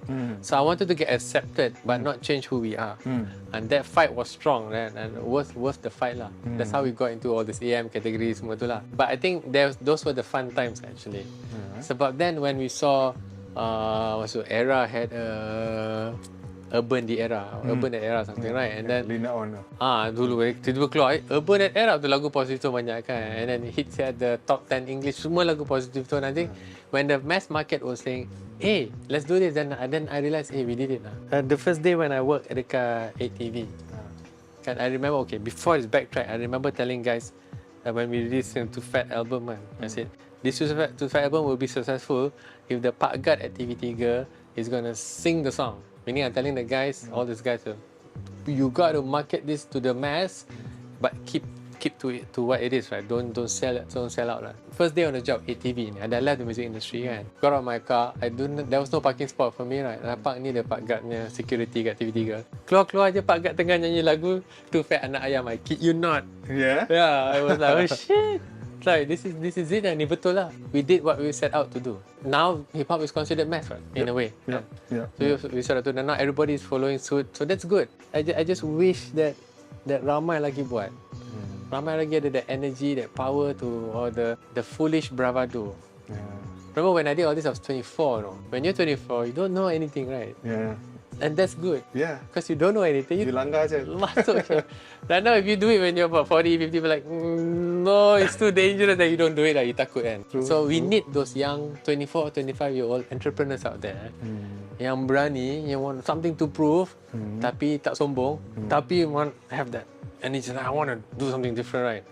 And then we need to support these guys. Because they will find a way to reinvigorate the music industry again. I think lah. Kan? Well, technically, speaking from experiences and observation, yeah, that should be the way, like. Yeah, it should be the way. Yeah. So speaking, you mentioned TV. What made you, okay, music, I'm gonna do TV. Masa tu I didn't know I was gonna do TV. But in came these guys from TV3 who called me up, and I don't know why they called me up. Because usually kalau these corporate guys call me up, they want artist number, they nak free CD. So this guy lah, Rahman and Syaril. Now Datuk Sri Rahman, Tan Sri Syaril. But Rahman and Syaril dulu from MRCB who own TV3. And said that he want to launch a new TV station. And kita suka lah you punya Indo ni album. Kan dia suka Indo kan. Boleh tak you buat TV station ni macam positive tone? I said, okay, that I can do lah. So then that's how I said, okay, if that's the job description, then I realized I'm not building the cars now to go to the highway. I can now build the highway itself. Right. So I decided to masuk and do, and I think the first year technically I did try to build the highway lah. We had all these things like Miss Nina had a show. The hip-hop show, right? We did the Quickie, we did the Shout Awards. We just built every highway that I could so that everybody got a chance to push something in lah. I think the Shout Awards also launched some careers or siapa. Gene Hackman was there, remember? But all this kind of things lah. So we tried to do that. That's why I went into that, so that I can still continue my vision of giving something new to society lah. So technically kalau kita collect balik apa you cakap, it's not much on your avenue atau outlet. It's actually your vision. Yeah. I guess you can say that lah. So now that's why I'm very excited back with Comet.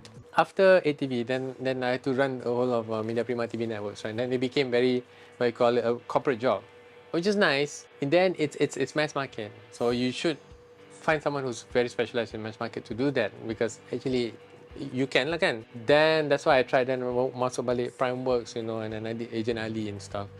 And then I went to Disney to do Southeast Asian productions. And now on my own to do something new and different, back again lah, entrepreneurship. Something new. So that's why I'm more excited now. It feels like I'm back at ETV again. Oh sorry, I'm back at Positive Tone again. But this time for films, right? And hopefully soon back to music lah. Back to music, but masa kat ATV pun you founded Monkey Bone, right? Yeah, well it was a necessity lah to take care of those artists that was coming out from the reality shows. So it's more like a business necessity. But Faizal Tahir, Jacqueline Victor, Sheila Hamzah, okay lah kira, we did okay. Yeah. And another cultural punya tu lah kami, the soundtrack. Yeah, of course, oh my god, how can I forget? Yes, kami. We launched 3 gigs to go along with kami. You know. Tour, right? Tour, little tour, just let's do it man, macam back to old times kan. But yeah, it was good, Masa tu when you were, the line-up dalam kami punya compilation tu, were you like macam, oh, dah ada macam ni compared to, because kalau kami was 2008. 2008, yeah. Oh my god. So is it? Were you happy to see that? Oh, now there's more better, somewhat better. Well, there are different bands. Bands I haven't heard of, new bands, new styles. You know, I'm like, yeah, we should totally put this in. And I was kicking myself for not knowing that these bands were around. Some of these bands are. So I gotta get back to the industry. So that reinvigorated me juga lah. You know, this is why we are supposed to be doing this highway, so that all these things can come true kan. So you know, kami actually paved the way for XFM, the new wave. Really? Hujan. Yeah, okay. In kami punya soundtrack, Mi Aku Hussein. Yes, Mi Aku Hussein, yeah. La La La Kerja Lah. Yeah. And then from there, keluar lagu Untukmu, right? Yes. The AJL winning song apa semua. Yeah. So that compilation somehow paved the way for the next wave. After you did what you did with Positive Tone, do you realize that? It's better to come from someone else lah. But I was so happy that dia macam jadi macam stepping stone lah kan. Yeah, after that, right, the wave of Hujan came about right after that kan. Yeah. After kami lah. Yeah, after kami. Yeah. Hopefully they were inspired by that. Hopefully, you know, we'll see. You need more of that, those macam key moments in music history to happen again, or music industry to happen again. Jadi orang boleh macam, what's the new Hujan? You know, or what's the new Meet Uncle Hussein? You know? What's the new OAG? Because I think documentation also plays a role. Because I just asked my team member, hey, Politik Emo, siapa? Yeah. Because I don't blame them. Because it was not. Kalau ada history or somewhere where you can learn about, or the young acts cakap, hey, Politik Emo inspired me to, let's say macam contoh lah, you know. Yeah. So there is that flow of historical punya lineage, so that people will start appreciate more apa semua lah. So I think documentation is very important. Yeah, tak ada. But you know, of all the artists that's come up from Positive Tone, the most successful right now is Yogi B. I've seen people cry when they meet him. Really? Yeah, in South India. The southern part of India, all the big movies, he's there. He is the sound guy. He just did a New Year's Eve concert kat sana. Besar gila stadium. That guy, and he's pushing 50, yeah. So. Amazing. Okay, what about OAG? You dah cakap apa Yogi B. What about OAG? If there's anything to sum your journey with OAG? Itulah OAG ni kan, it's Radi, right? He's Radi. Radi's had his ups and downs lah with his life kan. No matter what, he's always got the catchiest melodies. Cuma the structure for him to release it out, to get proper backing and all that, has always been hit and miss for him. Kesian dia. I think in terms of pure songwriting talent, memang dia Banan lah, he's up there, you know. I'm still in contact with him, you know. Hari tu dia text saya, dia kata he knows I got a Hofner bass yang macam Paul McCartney kan. Dia kata, oh, can I borrow that too? Okay, boleh, you know, that kind of thing lah. So I still happy him out lah juga, you know. I think it's time for him to, if he's got the business sense, he should start his own label yang dia will release other artists yang dia boleh nurture. Because he's also pushing 50. So he should actually, now it's time to, okay, now let me just, you know, he can feature in their albums and then he can then create the new wave lah, you know, under him lah. Maybe he can't handle the business side, he can actually assign it to someone, macam Comet Records ke. Possible. Too fat? To sum up your journey with them? Oh my god, they were so hyped. It was so crazy the time masa kita dengan diorang. It's just like so nice. It's sad that they're not together. Because even though they're different, the difference was the thing that made them work. It's just like Innuendo, the difference was the thing that made them work. Sama dengan tu Fat lah. Because they're not together, so it's sayang lah. By themselves, they're great. But it's Lennon McCartney lah. Put them together, hoi, lain jadi kan. Yeah. So I sayang lah we don't see that anymore. But the journey that we have them was stupendous. I learned a lot dealing with them on their contract. They kept me on my toes, man. And I like that. I like artists who keep me on my toes. Like, okay, I'm going to share every line, check every line. This is good. And artists who read their own contract. Innuendo? Indo sayang lah, sangat sayang because I think they probably were reluctant artists lah. But when they were at their peak, oh my God. I used to sit on the floor and get them to sing around me because the perfect blend of voices I've never heard before anywhere in my entire life around the world. I never heard that 4 voices yang perfectly matched. Remy at the very high, Put has got the tenor, Taj has got the bass, and Sam's like screaming baritone. So like, wah, I cannot. Susah nak cari macam tu. And cantik je bila dia nyanyi kan. If you ever get them 4 together, sit in the middle, on the floor, let them sing above you. You cannot get that experience. Serious, huh? But we were on a high when we were with them. We were the most famous label at the time because they were the most successful in the mainstream world at that time. So I enjoyed that ride with them, and I thank them for also teaching me how to be very, very detailed in music. Right, more than my school days. Okay, cool. Kita akan lepas ni biar Izan korek-korek, and then kita pula akan mengorek more stories from stuff yang dia pick up.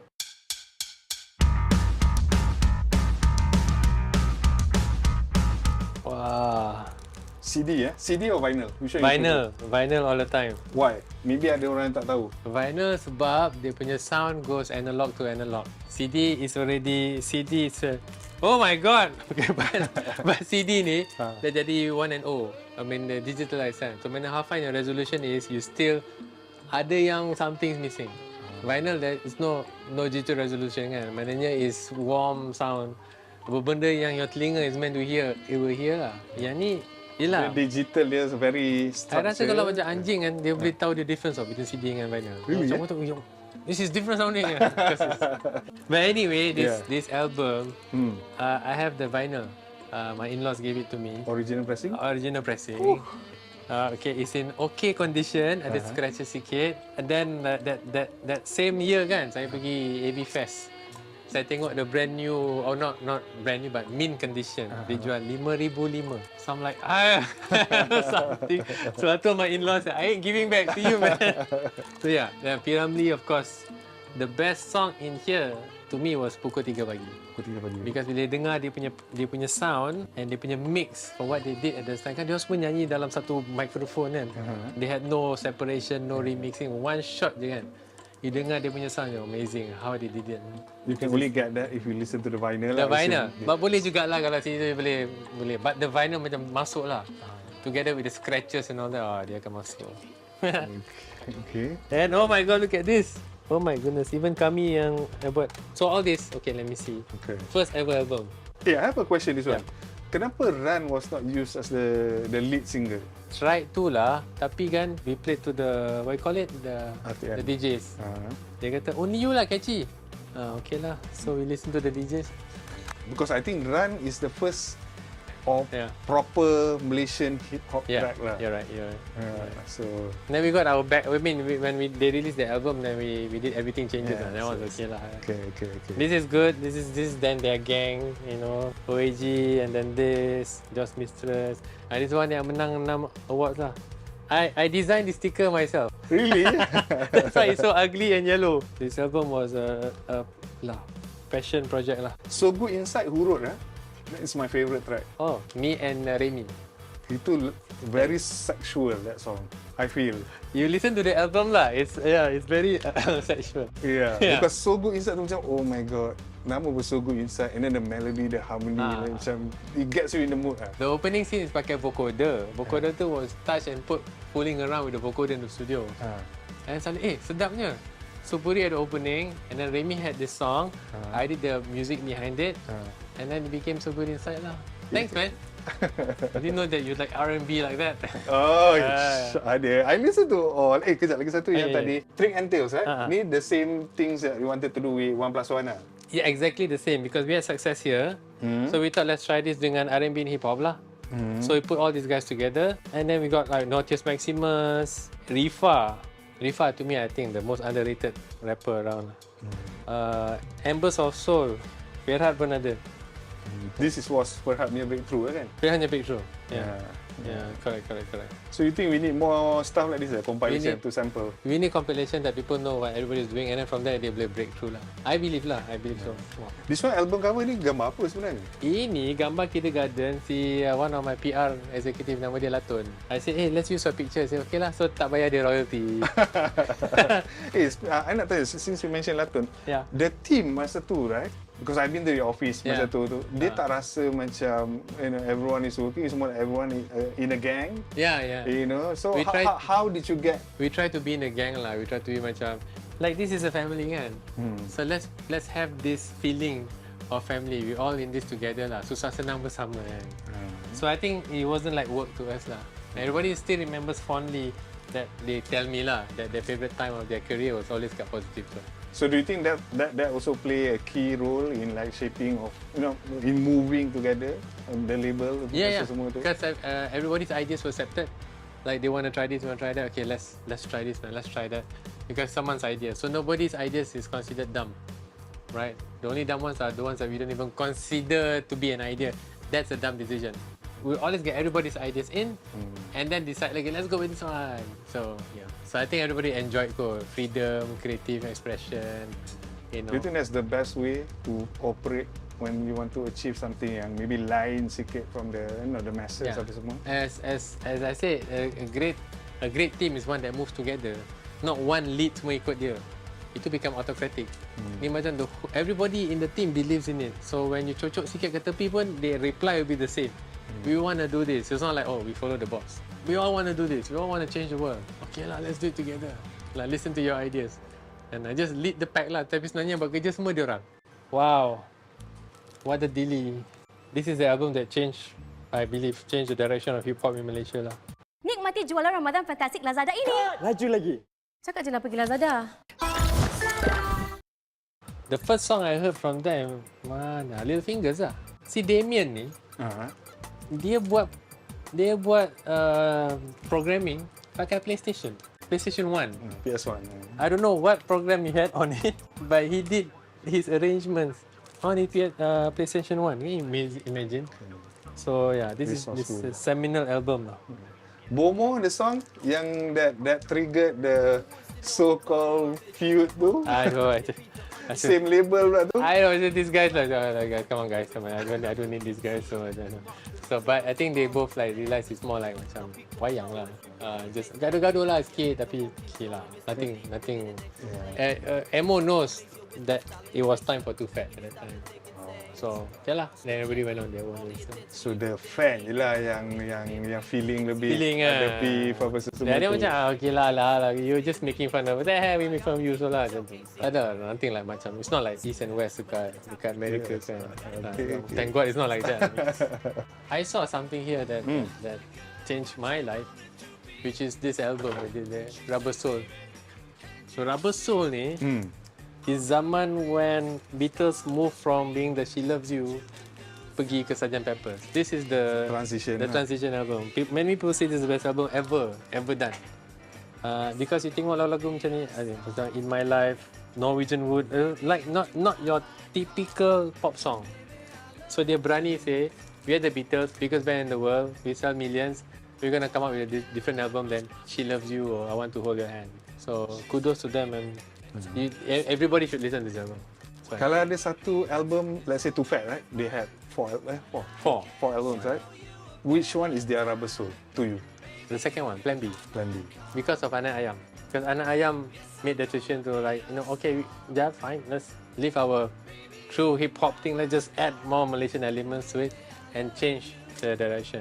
They had that intro to their gigs. They used Anak Ayam as just an intro, and then they went to another song. So I went to Malik and said, why don't you make that into your song? Betul. So they, kudos to them, they took it up and just did it to their own song kan. So amazing lah. So speaking about transition juga, opera radio friendly. Why? What's your thought about it? Because that was Radhi punya somewhat comeback and then first Malay album, right? Yeah. I think if he always wanted to do that for a long time, and I think it was good for him. It showcased his style. Itulah dia. I wish you should have been promoted even more. But maybe because every artist sebenarnya lah ada 5 years life cycle aja. Oh, is it? You notice lah. Only legends go beyond. Like most artists 5-year peak. So maybe at that time, how old was he at that time when he released? Tak ingat. I think 2000. I was with Tone magazine. Maybe 2002, 2003. Yeah. Maybe at that time, CCCB was big in 96 kan? 94. Yeah. So 9 years. So maybe he should have done that earlier. My feeling lah, opera differently. I love the album though. So. Yeah. But my favorite album is the one Satellite Ink. Satellite Ink is my favorite because I don't know, I just like the feeling. The vibe. That one is bigger sound. They had like Konspirasi Bising International, which is my favorite track. Alright, I like. It's just so dreamy. But it's interesting you brought opera radio friendly. Most people will bring up CCTV. Yeah, most people bring up CCTV, but no, because I see it in a way like macam OAG like they technically pecahkan the door, right? The album, right? Opera radio friendly, dia pecahkan the door for the indie bands. Boleh lah nyanyi Melayu, sedap lah. So I see it from that point of view lah. They were I think if I'm not mistaken, they were the first indie band yang sebelum ni English they recorded in Malay. Because after that, then you have like Butterfingers punya Selamat Dengan Dunia, and then you have Poppy. That's I think you should have done it earlier. I believe they should have done it earlier. But I am the executive who never pushes an artist to do something they don't want to do. So at that time, they still want to record in English. So I said, okay. But then Radhi was the one who mentioned, I think right before Opera Radio Friendly, he did an interview on TV. Dia kata, ayolah, kita sekarang semua kena sedar sekarang ni. Market kita lagi besar kalau dalam bahasa Malaysia. So kita buat album bahasa Malaysia. So I said, okay, finally he realised lah kan. And I think the fact that masa tu Indonesian band was big. Was getting big, so dia somehow ada macam triggered the local bands. Boleh. We can, so I guess our disadvantage or advantage was that we all can speak English. Then maybe that has been the disadvantage. So everybody starts recording in English first kan. But actually we could have recorded in Malay first.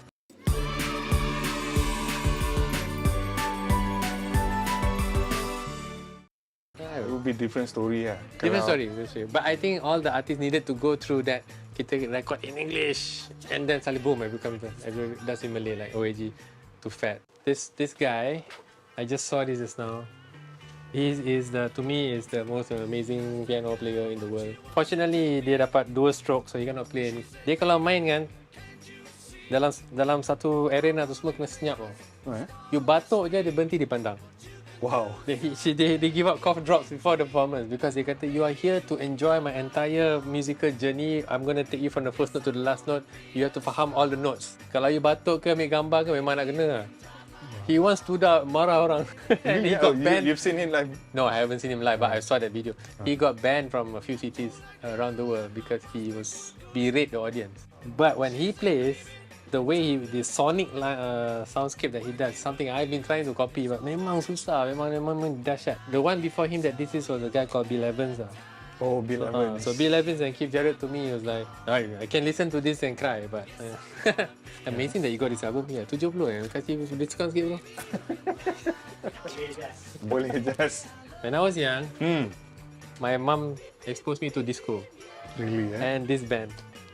And this Village soundtrack. People, and this soundtrack can't stop the music. So I kind of got influenced by them a little bit lah, in terms of the driving bass lines. Oh. It's very simple driving, but it's catchy. And to see that all people did the dance floor dancing to this, like, kenapa? So bass line is catchy. So I thought, sorry, I know this is a weird thing, but no Saleh boleh pegang ke? Dia kata not touch. Boleh, alah, dia cakap je kan. Kan touch. Tapi tak cukup tinggi. Okay. This one No Saleh, angin kencang. Okay. Look at the price. Oh my god. 1350. This song to me is recent times one of the amazing songs ever written. The way he wrote it, I said, okay, this is not macam someone simple writing it. Dia macam ada knowledge. When you write a song like that, you have the knowledge. Technically, his use of major 7 chords always around his music, but he used it nicely on this track. So it's one of the songs that I wish I wrote. Yeah, tapi he wrote it. So damn it, no. Okay. Yeah, nostalgia. So yeah, nostalgia. Okay, kita dah tengok Izam pilih apa browse through apa semua. Lepas ni kita tengok yang mana satu dia nak pick up to buy.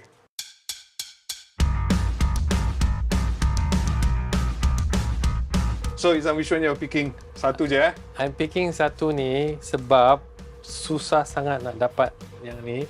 And this kind of music is best listened to on the vinyl because you hear the full sonic quality lah kan. It's recorded analog, so you should hear it analog juga lah.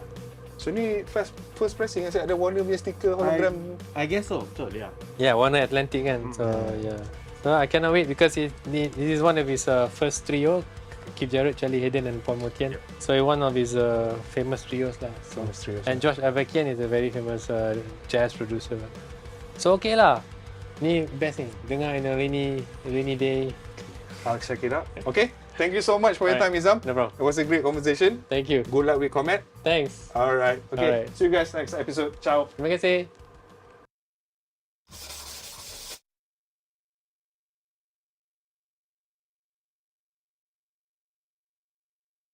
Bekalkan tenaga dengan kebaikan Milo untuk menangi hari si juara. Welcome to Podcast Tinker di mana semua orang ada cerita. Betul, kalau anda nak tengok orang kata yang terbaru, orang lain tak tengok lagi, anda kena tengok kat TV. Setiap hari Rabu pukul 8 pagi di Astoria. Itu yang paling latest punya. Paling awal lah. Untuk yang orang kata recap ataupun ulangannya, ada digital di 5 platform iaitu di Apple Podcast, Google Podcast, Spotify. Apa lagi? Shock. YouTube. Bercerita pasal YouTube siapa? Okay, seperti mana maklum, Tinker Studio bermula dengan YouTube juga. Betul. Kan, dengan banyak konten-konten telah kami sediakan dan sampailah sekarang ada insya-Allah. InsyaAllah lah, alhamdulillah. Alhamdulillah. Hari Jumaat kan. Wow, lain. Jadi semasa saya menceburi bidang dalam YouTube ni, kita explore lah konten-konten yang orang Malaysia buat. Okay. Dan lepas tu dalam 2018 lebih kurang macam tu, ada kemunculan satu YouTubers yang saya rasa rising star. Dan alhamdulillah tekaan saya tu macam tepat. Di mana dia sekarang dah menjadi salah seorang muka prominent lah di social media, bukan setakat di YouTube, tapi semua platform dan macam-macam konten telah dia hidangkan kepada masyarakat umum. Saya jaga bahasa sebab itu ada komen dia kata baguslah podcast ni, dia borak straight to the point, tak ada banyak pusing-pusing. Terima kasih. Tapi that's not us. Okay, ya ke? Tapi okey lah, kita menjaga pertuturan. I mean like macam to do that, maksudnya we're doing things appropriately lah. Maksudnya bila ada conversation and you need to have a very serious tone ke, kita buatlah sedaya upaya kita untuk jadi serius. Mana yang macam konten yang kita boleh macam kita buatlah macam gaya kita. Betul. Gaya kita, cara kita lah. Sebab kalau macam setiap episod kau akan duduk tegak aje macam wawancara pun nangis juga